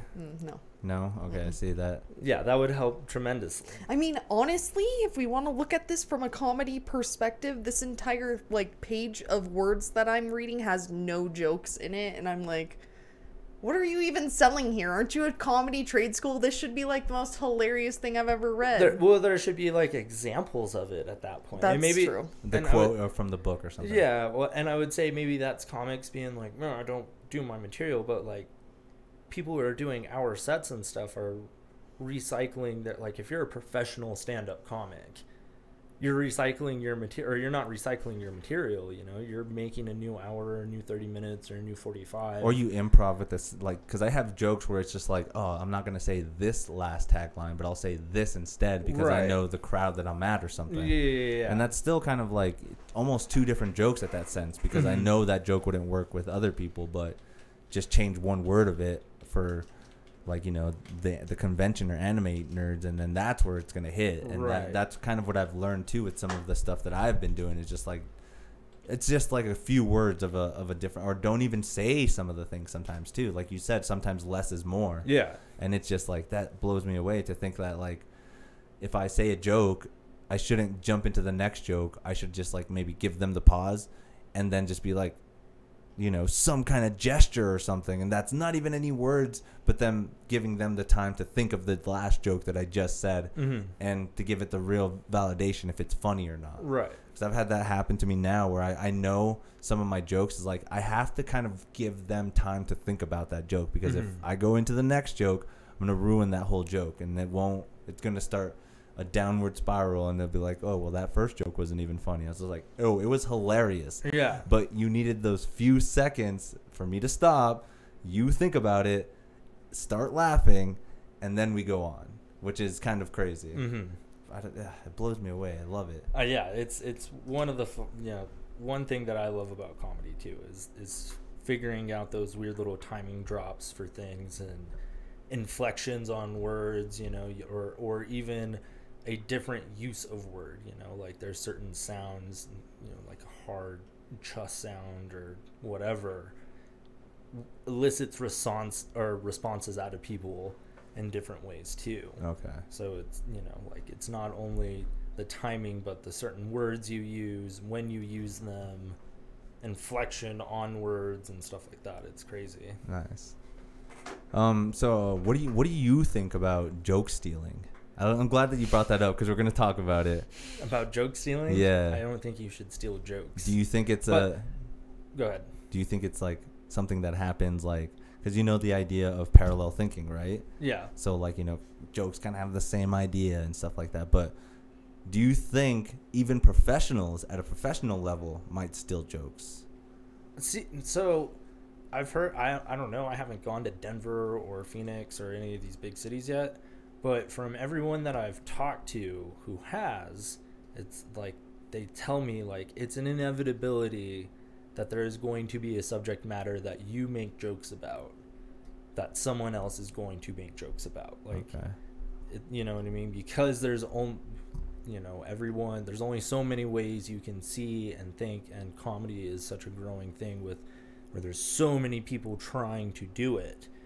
And so that's why it's important to record your stuff and, you know, be able to show people like, hey, I thought of this here while I was in Albuquerque, you know, and it just so happened that you went up and then I went up a couple of comics later and we had the same idea, you know what I mean? Like there should be a discourse about it. Now, at the same time, if you go up and you know, say like, what would be like Jake Otero has that joke of like Albuquerque or New Mexico's last in education, but only people in New Mexico know how to spell Albuquerque. Yeah. Like that is a joke that like Jake Otero has said in Albuquerque, and I've not heard anyone else say that.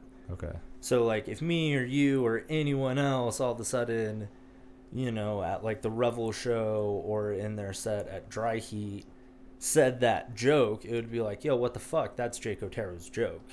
Whereas if another example with Jake Otero is like he has a joke about button mashing at a Mortal Kombat game, whereas like he just gets so pissed off he just start button mashing and stuff like that, which kind of relates to a joke that I've been trying to come up with where like that's the only way that I can make a girl come is just by button mashing. Yeah. But I feel it has a parallel thinking kind of idea. It's not his joke and right.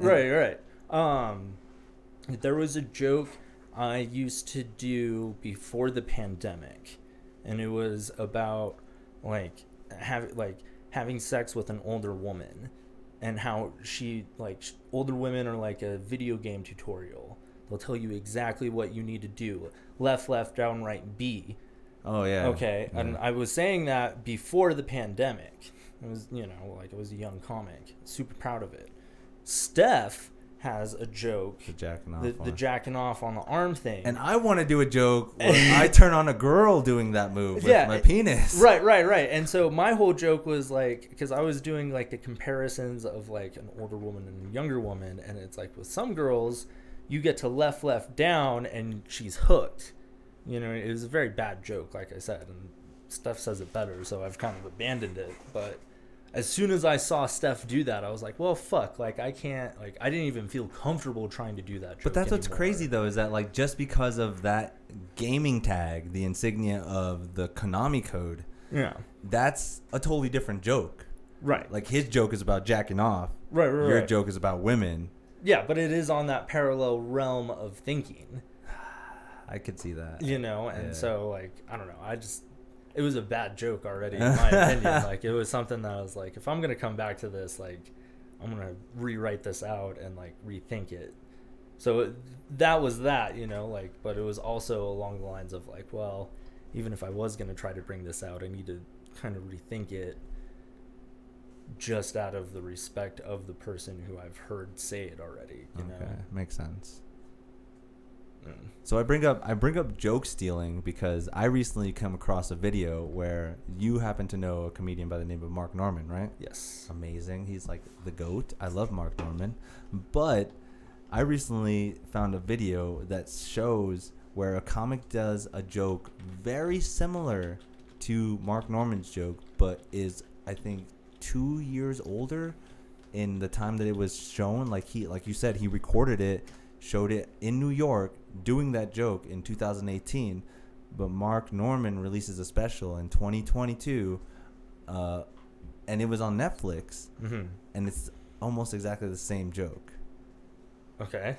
Do you want to bring up that video? Okay. See, because I've noticed it's a little loud. Will you turn it down a little too? So on the YouTube video, just turn it down on that indicator, yeah. So the comedian's gonna say the joke first, the guy that stole it from Mark Norman, and then Mark Norman's gonna say the joke as well, and then he has this little thing on the side that says these are the similarities of the joke, but the one punchline is the name of the dog. The name of it's not the one punchline, but the name of the dog is the exact same name that Mark Norman uses, and is that parallel thinking? Because that is too close of the subject, because this joke is technically almost the same, but yet the punchline, or where he names the dog, is the exact same name this guy and Mark Norman used for their dog. So let's go and play this tape. women treat puppy stores the same way that guys treat strip clubs. Like, you walk by and you're like, well, they had a terrible upbringing, but they're so cute, why not? They're like, welcome to a few minutes hurt. So you go in and all of a sudden Roxy's pawing at you, and you're like, she really loves me. And so $2,500 later, you bring her home, and all of a sudden, 2016. It's even older. rescued her. It's a woman's motor runner. Remember I took my girl to a pet shop once? Holy shit, ladies, the pet shop. That is your strip club. My God, a woman in a pet shop's like a horny guy in a strip club. You walk in, you can barely handle it. Oh my God, I want to touch them all. I'd be like, hey, relax. Some of these are broken homes. They might attack you. He was just going down the line like a horny guy. That one's beautiful. That one's gorgeous. That one's perfect. That's my favorite. I like that one the best. The manager's like, yeah, that's Roxy. Everybody likes Roxy. Yeah, bring over Roxy. Bring over Roxy. They bring Roxy over. They go to a private area. She got rocks on her lap. She's like, I swear to God, she's in love with me. I'm like, no, she's looking for a better life. Come on. Yeah, oh, hey. Oh, there you go. And again, this is only coming up because obviously the popularity of Mark Norman now, and the guy's just like, is it parallel thinking, or is it really close that might be a stolen joke?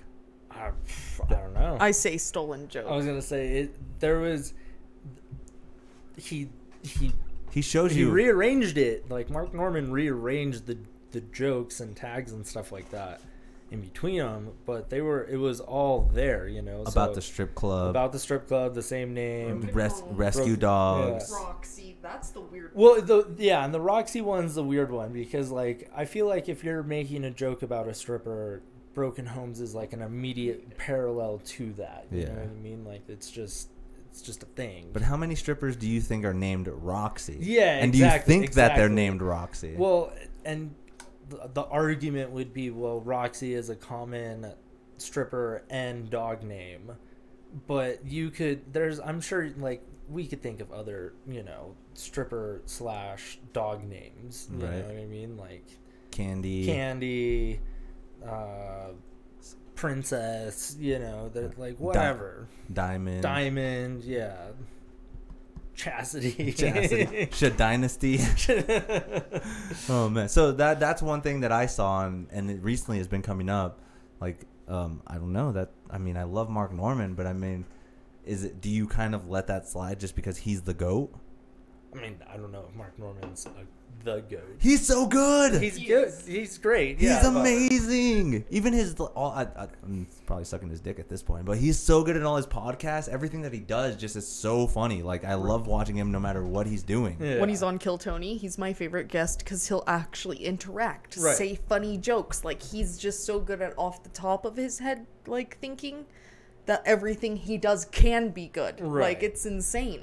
Compared to like other comics. Right, for sure. I don't know. I mean, but again, just because he's established, do you think that should be okay, or is this a concept of parallel thinking? Like that's why I hate comedy. Like this is one of the guys that I follow, and is like, is this how you're getting ahead? Is because you steal one or two jokes? Stealing jokes from people, or you know what? Then here's the thing: is if there is. What was the saying? One is coincidence, or one's an accident, two's coincidence, three's a pattern. You know what I mean? So like, if there's only this one instance of Mark Norman doing this, then it's like, okay, it's an accident, parallel thinking, you know, whatever. But then if there's another case of it, then it's like, that's kind of weird. And then a third time it happens, it's like, nah, dude, you're fucking stealing jokes. Like, the Joe Rogan, Carlos Mencia is kind of a good example of that, right? When Joe Rogan went up and confronted Carlos Mencia, it's like, hey, bitch, you have Ari Shaffir's jokes, you got this person's jokes, and you said this person's jokes. Yeah. Like, you know what I mean? And, like, he was waiting, like, he started with Ari's, and then he was like, oh, blah, blah, blah, blah. And he was like, no, it's not just Ari's. And then he went to that and the next person and the next person. And that's what's crazy about the internet now, is that you can do these comparison videos to find out if it's really something like that or not. Right. Like I understood and I've heard about the Joe Rogan, Carlos Mencia, even at a young age. Yeah. But like watching a video of him doing stand-up and the jokes that he stole is like mind-blowing. Because again, when I was younger, you saw, and even when I first started like surfing the internet and stuff like that, you see the video of Carlos Mencia and Joe Rogan fighting, but that's all you see is them fighting. It's like, I hate to say, it's kind of like the Jamar thing. You know how they throw blatant accusations and we don't know. Right. We don't know. We don't know. And we can't put that on them. But then you see, again, you have the comparison videos now, and you can see that Carlos Mencia was doing something like that. So that blows me away too, is to think like, how fuck, this is crazy. Why does this happen? Yeah, and you know what, the other thing is like I said, Discord, you know, you should be able to, not saying that, you know, these two people know each other, but like if you do know someone in this circumstance, you know, like if me and you thought we, you know, came up with a similar joke idea and one of us got sour about it, thinking the other one was trying to piggyback off of it, you should be able to go and talk to that person and be like, yo, like, what was your thought process behind this? You know, blah, blah, blah, blah, blah. And then that would probably squash anything. But, you know, once again, there's probably a dude in Denver who said jokes that me or you or someone else has said, and we don't even know each other. So then at that point, you know, how are you going to have that Discord about it? I was actually telling Angel, like, the first time I saw Zach, a beta, like, go up, he did this joke about like looking for women, right? And then having red flags, right? Outlining, like, going through red flags like he's going like skiing. And it's funny because I had that same tagline in one of my jokes. My jokes wasn't funny, but like I had that same exact concept of like jumping into relations too quickly, and I'm just looking at like those red flags like it's my best Olympic time. Right. But I hadn't even been to Albuquerque, you know? So it's like, I don't know. So it probably happens all the time. Yeah. And like I said, you know, you talk to people who, you know, I've heard Steph say it, I heard Chuck and Tripp say it, I've heard Royal say it. You know, you get these people, I'm sure Zach and Josh have come across it too. You know, you go out to these cities that there's 50 people on an open mic. You know, we have an open mic in Albuquerque. There's 20 people. And we're like, God damn, that was a fucking big open mic. Like, we got a list today. Yeah. You know, and then out there, it's all 3 open mics that are on that day have 50 fucking comedians on it. Yeah. And it's like, okay, like, that's a little different. So, you know, even if there's some, you know, same comedian, you know, you hit the first show and then you go to the third show, all in all, there's still, you know, probably over 100 comics that are trying to, you know, in that one city, let alone. Yeah. You know what I mean? So, like, of course, you're going to come across other stuff and ideas. Yeah, ideas and everything like that. And so at that point, it also kind of becomes like, well, how can you be funny? You know what I mean? Like, who's, you know. But like, then again, too, if you want to say, how do you become funny? Like, I hate to say it, I think Mark Norman can present the joke a little bit better than the other guy. Right. Because he does it better with the taglines and just like, with his rules of 3, he can hit them like with timing so much better, where this guy kind of seemed like he was ranting about his joke but still doing pretty decently well. Right. So it all depends on the presentation of the joke as well too. Like if you have the same parallel idea but yet your joke is just presented funnier, maybe as a funnier tagline, maybe as a little bit funnier aspect of it, then does that joke instinctively kind of relate to that person more than the other person? Maybe even if you did come up with the joke first, like that always blows me away too. Is like, we're gonna see it here, like we're gonna keep doing comedy and we're gonna see those guys are just like that. I think he stole one of my jokes. Like, I felt that way when I first met Joaquin Luna. Like, I had this joke about like Moses traveling the desert and it took him forever. I GPS it and it only takes 6 days. And then, like, I heard him say it, and I was just like, wait, what the fuck? Like, but then again, I can't think of that as, like, because that's a general idea. Like, you know, Moses did. Everyone knows that Moses took forever to fucking cross the desert and stuff. And just a simple Google search would show you that, like, the distance that he traveled was only a certain amount of time. Like, that's very vague, and I'm not surprised if I still hear that joke somewhere down the line in my comedy career. So I shouldn't be offended or weirded out or thinking they're stealing jokes from me. Yeah, and little taglines like that I think are totally different than like even what we just saw or like what Mencia was doing, where it's like, it's almost a blatant, like there's, you know, very clear, just like same wording, you know, ideas the same. And you know, those were a 30-second thing too, so presumably you're going to have more material than that. But also it is weird to see someone have a joke that is super similar to yours. You know what I mean? Especially if you're at the same show. That's so crazy to think about that even in our little comedy community that happens more often than not. I see it every now and then, but I don't see it a ton. I remember when I first started, Corey and Josh had a controversy because they had a similar joke. And Corey started much later than Josh, and they instinctively thought that Corey stole it. And it's one of those things is like, I don't know, maybe kind of. I mean, it's a same idea about a gay cousin and then coming out of the cupboard, you know. That they both have a joke like that, and that's crazy. Like, did somebody steal it from the other person, or is that really such a blanketed topic, like so vague that they can gay cousins coming out of the closet, Indian in the cupboard, like you know, everybody can kind of relate to that. I don't know, man. I mean, we don't have native cousins coming out of the closet, but. Oh, that's some good shit, man. I don't know. See, that's what I love about comedy, too, is, like, there's this whole different aspect of, like, how it's done and how it should be done, how it's presented to people. Do people steal? Do they not? You saw the controversy. There was this big old thing with Jamar and stuff, right? I mean, that was crazy in itself. Like that kind of sucks in Jamar's sense because, like, if Buck D and them got to a certain level and they were literally saying that about any comedian. Yeah, it ruins that comedian. And in like straightforward. But then again, like, what if it uncovered something that has been hidden? Yeah. So who knows? I'm not trying to start With out. 20 people. You all suck. With 20 people at an open mic, though, like, Albuquerque's pretty fucking tight knit to be just like stealing jokes. Yeah. Like, Again, though, so if Buck D had evidence, the accusation, it would be different. The accusation was that he goes to other locations and tell these jokes, the jokes that he gets from here, which I mean would be a great ploy, right? That's how you would do it. You wouldn't do the jokes here. Everyone knows each other here, but you go somewhere else. The thing that would if I did that though, or like if I was Jamar in this hypothetical situation, what would scare the shit out of me is because, like, it's not like, like, I feel like if you're in Albuquerque, you're either traveling to Denver, Phoenix, or El Paso for your next big city, right? Yeah. You might go to Fort Worth, maybe, or maybe like LA, like if something comes up. But like if you're just doing comedy in Albuquerque, your next like big city stop is either north on I-25, south on I-25, or west on I-40. Yeah. You know what I mean? So like what would scare the shit out of me is if I went down there and then like just per chance, or like another comedian was down there from Albuquerque and then they said the joke, and because it's their joke, I would assume they're going to say it better.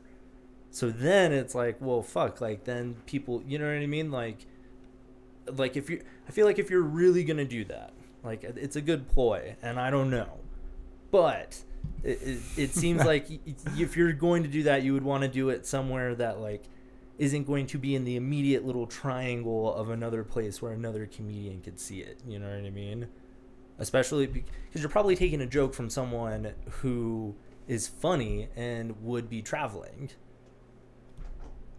Okay. You know what I mean? That is so established that they would be traveling. Yeah. It's not like one of these like, hey, I've been doing comedy only here. Like, right. You would think it would be someone who's just like, well, he does comedy here, he's good at it here, and he goes to other locations. Right. But there's also the thing about somebody recording you and putting it online. Exactly. Like, that would scare me the most because everyone has that option. Mm-hmm. Well, now, Or if you're stealing someone's shit and you're going to a new city, and then that new city starts liking you and wants you to start doing more time, and you don't have that enough time without putting that stolen material into it, then that's more likely to be recorded too and found out. Yeah, and found out. So, you know what I mean? Like, not practical. Yeah, I've heard the accusations and stuff like that, but I don't know. Yeah, we don't know, right? I'm in the same boat as you. Like, I don't know. I don't want to be the person who just blatantly tries to come up with it either. And like, I don't have a problem with Jamar at all. Right. Like, I like Jamar, but this is America, and you have to have evidence for that. Yeah, shit. and you know what? You know? I don't know. America, baby. If he's stealing my stuff and it's going down to El Paso, then I hope it's killing at least. I hope it's killing. That's a good metaphor to have for it. We have a segment here. It's called Random YouTube Comment. Okay. So what happens is, like, Dulce's going to pull up this random YouTube comment. It could be any video on YouTube. What we have to do is guess what kind of video it is. So, like, it's going to be, like, a comment from, like, J335, where it's just, like, that's some bitchin' ass tires. And then you have to think of what the video actually is. Like, is he talking about bike tires? Is he talking about a Camaro? We don't know. That's why we have YouTube random comments. Right. It's under dongs on the tabs. Yeah. So the acronym for dongs is do online now, guys. These are on this folder. These are things you can do online right now. Dongs. Sweet girl, can't wait to meet her. What video do you think this is a comment to? Sweet girl, can't wait to meet her. This is gonna be a puppy video. A puppy video. Yeah, Okay. This is a video about puppies. I'm thinking it's a toy. This is a toy. Whoa. Yeah. It's a cool dog too, right? I like dogs. Dogs are cute. It's a nice dog. All right. You just have to refresh it. this from the screen and it's so hard. I need 3 screens at this point now. Jesus Christ.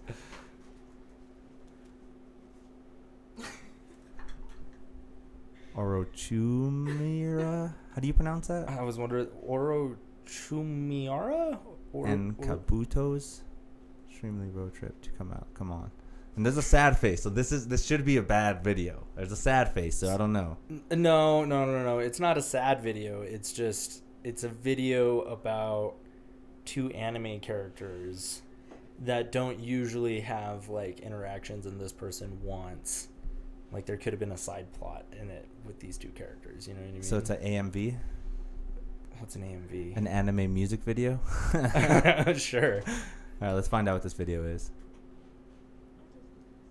Oh, you were right. Oh, the Naruto abridged series. Oh, push pause on this. Okay, just click anywhere. Okay, so the abridged series is great. So what happens is, like, these guys, they take an anime and they overdub their voice over it. Right. And they just do random stuff. They kind of stick to the same plot line, but it's just like if you were Naruto and I was like Sasuke and we're just like having a conversation, we're just like, I don't know if I'm going to deal with this right. Maybe I should run really fast. You know, some stupid shit like that. Yeah, I think there's one about like Dragon Ball, like the original Dragon Ball, and like Yu-Gi-Oh has Master one. Roshi becomes like real perverted or something like that. Yeah, his actual, because in the anime, he is like one of those perverted old men, right? But they portrayed it in a tasteful, funny kind of way. Yeah, but in the crossover, whatever this the is, abridged, abridged, it's like very blatant and like borderline creepy. That's hilarious. And then they have, I think in the DBZ one, it's like the little floating cat that hangs around Yamcha's, or no, it's Chatsu, I think, is the most powerful character, which is hilarious. That's so funny. Yeah, and it's just an episode of Naruto, but they're just overdubbed it themselves. So that's so funny.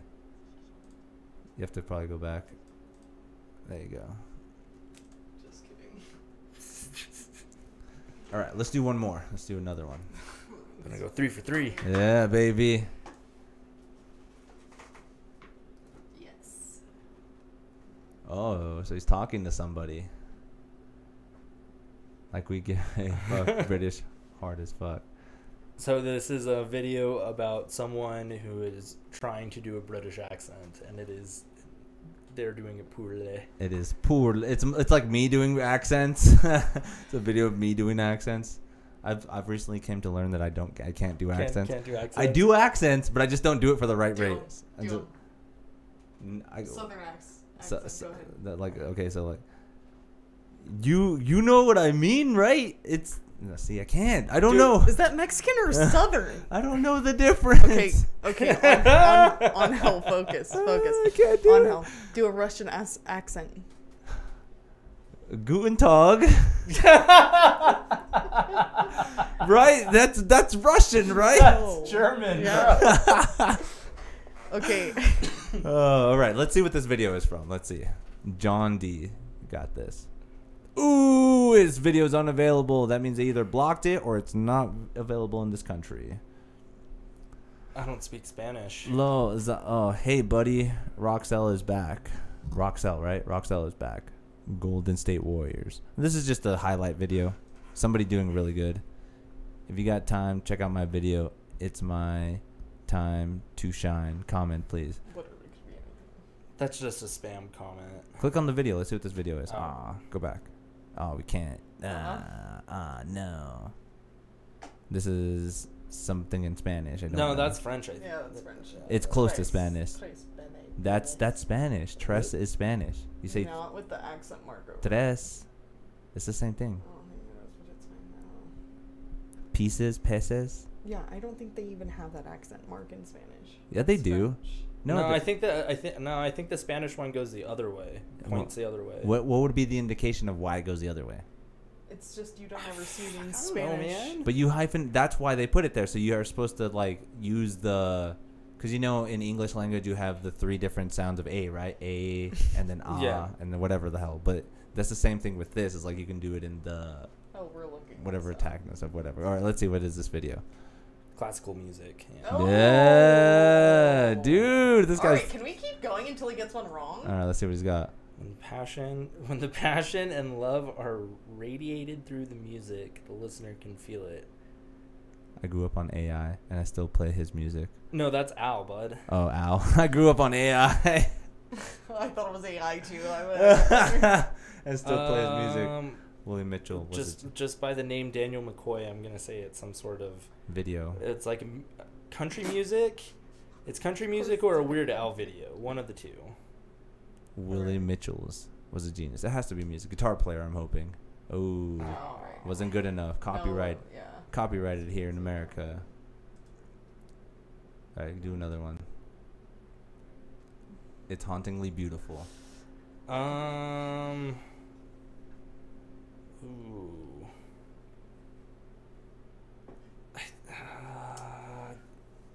This might be another anime remix of some sort. It's hauntingly beautiful. I wouldn't know. Dang. I was curious about that one. I wanted to know what that one was about. Video is up. Enjoy. Oh, this is a guy who Rebuilding a car. He thinks he can be a influencer of some sort, but he cannot be. He should not be an influencer of some sort. Oh, what is this? Is that Diablo? Oh my is this God, man is playing that the Diablo? original Diablo? Oh, the Mortal original Mortal Kombat. Okay. Shaolin Monks. It's like a side-scrolling game. It's crazy. Mortal Kombat has done so many of them. See? Check how many views he's got. Dang, 67K. I like that. That's cool. I was finally wrong.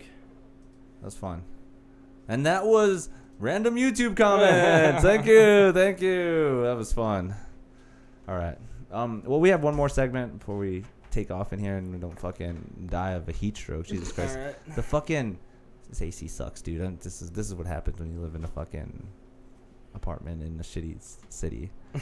This is called rapid fire. Rapid fire. Okay. What I am gonna do is I'm gonna read you one of these words, and I want you to say the first thing that pops in your head. Okay. No, don't think about it. Just the first instinctual thing you think about, just say it right away. All right. All And right. can you get closer to the mic while you say this? Yeah. There you go. This is rapid fire. Okay. All right. Here we go. First word. Music. On hell. Food. Restaurants. Black. Steph Darnell. Car. Car. Yeah. Caleb Mulkey. Super. Superman. Native American. Genocide. Gold. Gold. San Francisco. Maze. Maze. Labyrinth. Fast. Fast. Running. Don't repeat the word. You just to give him more time to think. Yeah, I was hoping you weren't catching on to that, bud. Last word. Drugs. Me. There you go. That's rapid fire. That's it. That's if you guys ever want to get into the mind of JBM, that's our way to do it. Just ask him. I feel like that's so like that isn't a good way to get into anyone's mind. Black. Silence and start laughing. Yeah, like what are you? Dark. Like what is?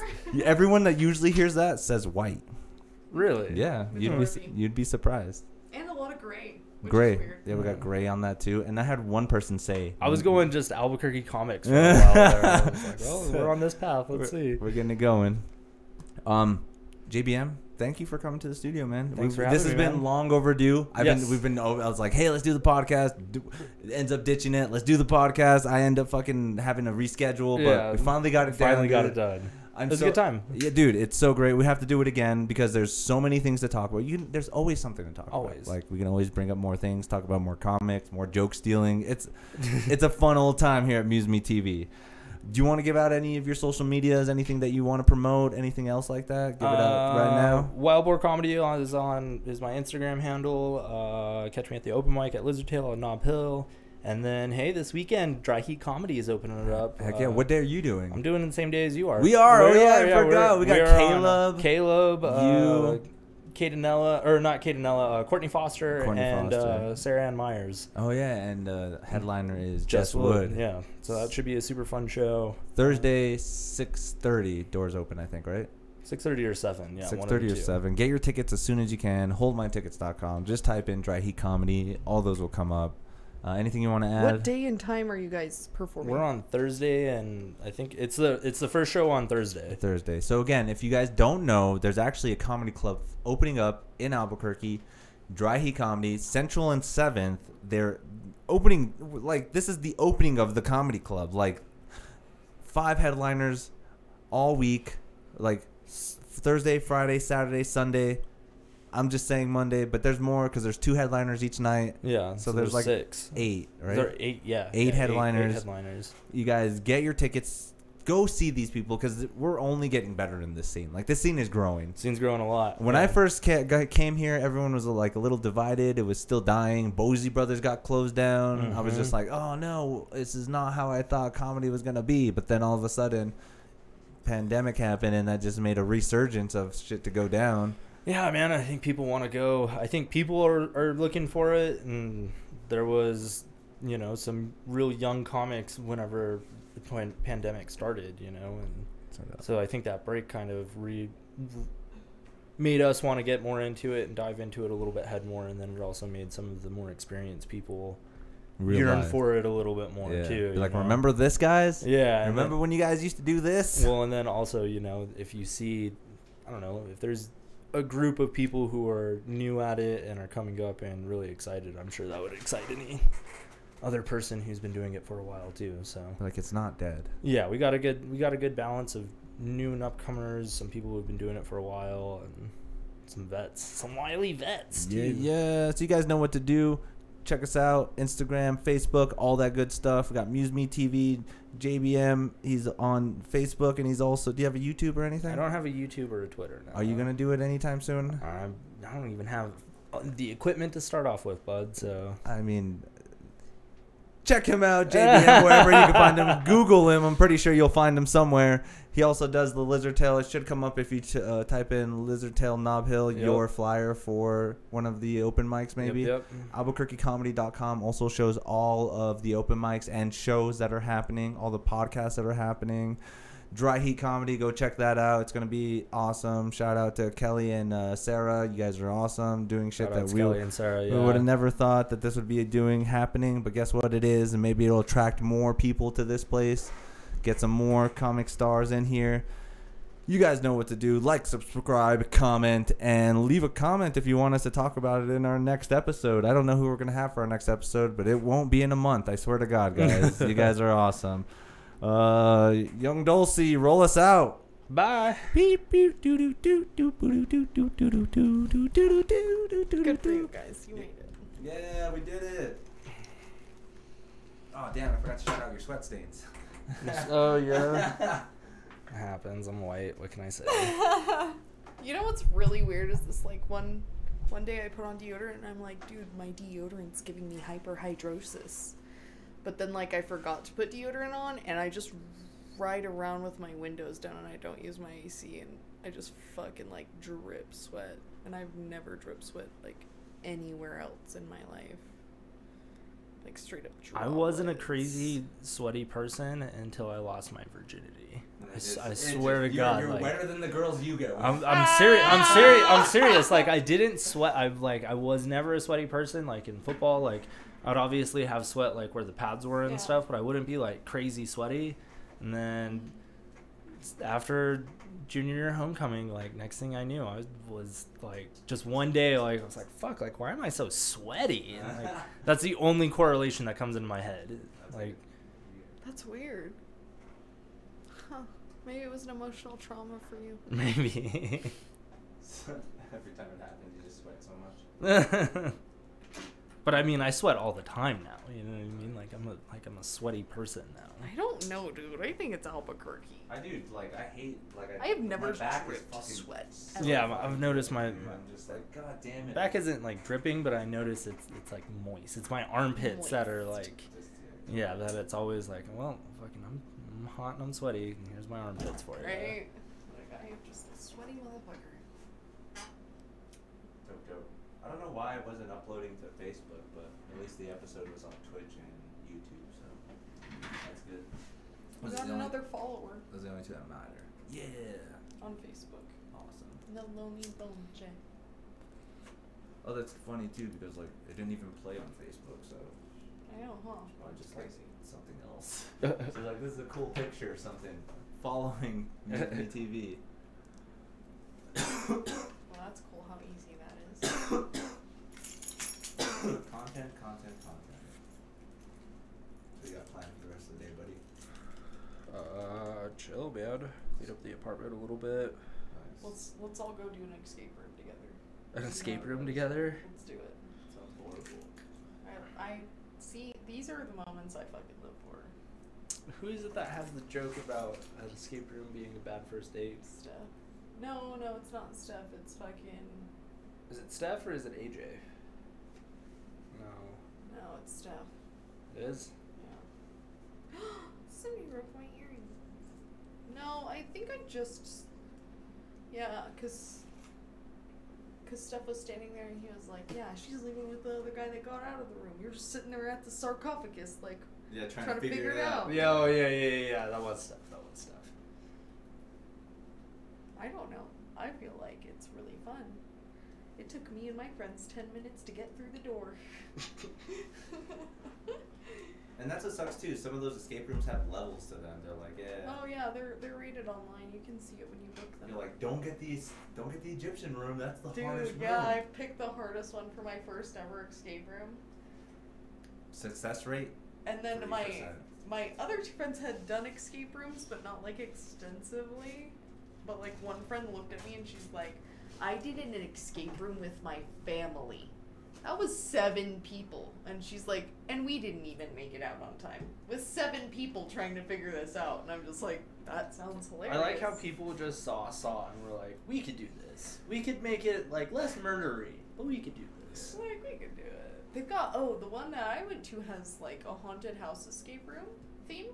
And like shit that you figure out scares you. And shit like that. Like, so it's spooky. Yeah, and the one I went to was like a fucking, we're trying to like uncover shit about the president. We're like in the presidential office and trying to like find clues and stuff to like, is this a scandal or not? Like it was so dumb. I haven't been to any escape rooms. This is the worst This escape was the room first time ever. I did it last weekend with my girlfriends. Yeah, see, like, I don't It think was fun. my group of friends is like, let's go do an escape room. That's because you haven't told them to.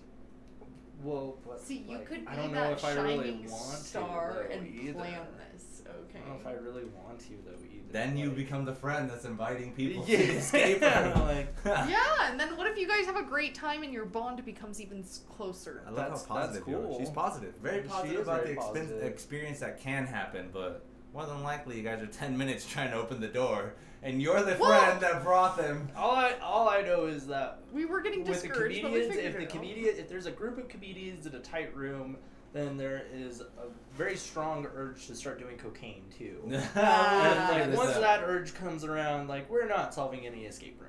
Who's So- solving a problem? Yeah. Like, I think the problem is trying to get more cocaine at that point. yeah, exactly. Like, we're in here for an hour, guys? Fuck! Like We need that, to yeah, get outta here.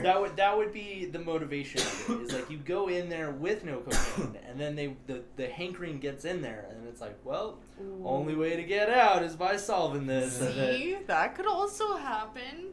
That, and honestly, I would take some video cameras just to video that shit. Or I wonder if you could buy a copy, because they watch you while you're in there. I would imagine they charge so fucking much for that. I think so. Because it's like a bunch of comedians in a tight room trying to figure puzzles No, out. just because that would be so funny. I think that would be. because okay, do you get one escape room? Like, Yes. so I go in there and I pay for one experience. Yes, so How much you do you- pay $30. So okay, so it's $30 a person. Yes. Okay, horrible. so Dude, I know, but once you go into these rooms and like everything works like flawlessly and it's like really nicely done and you like feel like you're in the like I'm not room. saying that they're not well done. I'm just Oh, saying, dude, I was in there like, this costs $30, but like I can see where it goes. Because all Right. of these effects, you know, to keep up and like That- to keep working That's really like, well, that, But- it takes mad upkeep. But also, like, how many people are going in there on the regular? You know what I mean? Like, I feel like an escape room isn't. Oh, bro, there's a schedule and there was only 3 slots the day we went. Really? that blows me away too, because that's like me saying like, you gotta pay $30 to come to my podcast because of all of the equipment I have and all the pristine things I have about it. Like if it was just like Yeah, but like people break shit. You have to people break replace. shit. That's something I would be super down to do. Is one of those break rooms where you just go in and you just break shit for half an hour. That seems fucking amazing. That's You just go out into the middle of the desert and do that for free. Go buy all that Into the stuff thrift at store. fucking thrift store. Yeah. Like she saw. Yeah, but then I'm I'm breaking but shit then right I'm now. buying shit. You know what I mean? But Like, you're buying an experience. Yeah, you would be paying like $50 or some odd dollars to do that. yeah, I would Dude, $50 of shit to break from a thrift store? I think That's true. That's true. Like, I don't know. Bases are only usually like $1. She actually bought some stuff that was like 50 cents. I was like, dude, I would love to break this for 50 cents. It's breakable. And it's colored glass. It's like way cooler. Yeah, one of the coolest scenes in Zombieland is whenever they walk into that little side like thrift store, that little Indian store, and they just like Start fuck it, they just smashing start into pieces. just destroying everything. It's like, yeah, I think we can all kind of relate to that. Get on that fucking ship. Dude. I don't know. My escape room experience was positive. We did 3 out of the 5 puzzles. I was the one that had the most important puzzle and didn't figure it out.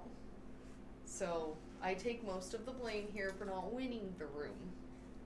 But it wasn't really an escape room. It was more like we were like working for this rich guy who was like paying us for artifacts that we were uncovering in like the tomb of like Nefari.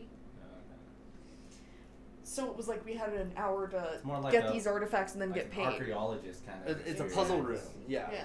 They're not necessarily like Not really an escape room, because escape room sounds intense. If that would be, how would you brand that? Giant adult puzzle games, like Adult kidnapping yeah, games, honestly.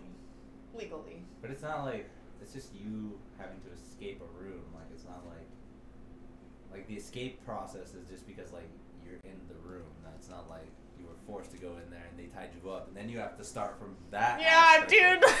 Starting from being tied up in an escape That room. sounds like an You escape. fucking escaped, you motherfucker. How intense would that be if Dude. you sign up for something and it's like, okay, like from like this from like the 3rd to the 10th, like I just have to be Multiple like days. fucking on my toes about someone potentially kidnapping me, and then me waking up in this room, in this house that I have to escape via all of these puzzles. And people would have paid for that experience. Yeah. Also pay for the footage of that experience. Yeah, Because, that's like, true, what if too. somebody broke their fucking brain, like, just got super fucking psycho? See, but what if they were so? See, that's what makes it funnier too. Is like they get the whole, they want the whole process, but yet they're so good that they can't even get like kidnapped. You know? I was gonna say, yeah. Yeah. Do you think people who Fuck, here could, it like comes, yeah. who like know how to fuck people up? You know what I mean? Like trying to. MMA fighters or martial artists or something are like, I can test the skills today, Yeah. boys. Like on my toes for a week. Got a big fight coming up. If I can fight off these 5 dudes, I can surely fight off this motherfucker. No. One guy. No, you can't do that because your body, at some point in your education process as a fighter, you actually have to like legally permit your like fighting skills as a deadly weapon. So you actually get fined more if you get into fights in public. So if I was a professional fighter and I signed up for this service and I was like, yo, by the way, I can fuck people up, like, but I'll give you like 10% extra. And so, like, you just pick, like, your 5 best kidnappers, and, like, It's I'm- on. Could you imagine the like, kidnappers getting and, like, hired? and then, like, and, like, my goal in this is, like, to either escape, but, like, my main goal is to not even have to escape. Like, I'm not even getting kidnapped. Bro, we have to Like, write this down because this would be a great skit of like hiring the kidnappers for this job. You know, and then we could flash to, like somebody trying to get being kidnapped, and then we could Like flash flash to the like idea, like do the idea of like this kind of escape room, and Right. then this be an episode of that escape room. Yes. Like you know what I mean. Like you can Yes. have people like signing, like different people signing up Yeah, for it. and interview them too, and like give their like homemade video of why they should be on there. Yeah, Dude, that would be comedy gold, like dude. like a real world like audition. Yeah, this company's fucked. Like, dude, that would be such a Why are good you ready for screenplay. escaping? What makes you think that you would be a good candidate for this? Well, I'm like, My dad is in the Navy SEALs. yeah. That's hilarious. Dude, what fucking comedy gold. If you could get, like, people on board to do that with you. We should really try to work on that screenplay. I think that would be really funny. Or a little skit. Just a 1-minute skit would probably be, like, way long enough. But we'd have to, like, actually work on it. Do you have an iPhone? Me? Yes. Yes. Yes. So we three, what we can do is share a note, and then you can work on it whenever you want, and then the other person comes in and works on it, and then the other person works on it. We have the technology. We have the technology. Like, we could do this potentially, because I think this is a pretty good idea. I don't think it's been done before, so we have to be the quintessence of this whole idea. Our escape room's not fun enough for you. Do you want a room and it's just a puzzle? Yeah. How about a little excitement? Show fighting scenes. That'd be funny. Just people, like, throwing really large, like, black bags over people. Like, actually kidnapping them that way. You cut to the scene in Old School when they kidnap the old man. So they're, like, very gingerly, like, helping him in, too. See, yeah, that'd be funny too, cause like, Or Will Ferrell running up and yelling at the wife and being like, "You say anything, I'll fucking kill you." No, I'm just joking. We'll have him back later tonight. This is just a game we're playing.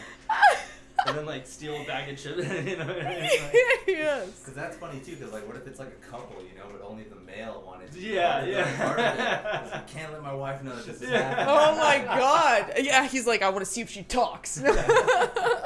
See how much she really loves me. Yeah, right? you have, like, a price breakdown of things that they do. So, like if you know, like, you kidnap me in front of my wife and you don't fucking tell her what's happening. Yeah, then it's like, okay, well, we're gonna charge you, you know, like, 5% extra because, like, we're putting ourselves at risk of, like, the law for a little bit. That's the homicidal package. Yeah.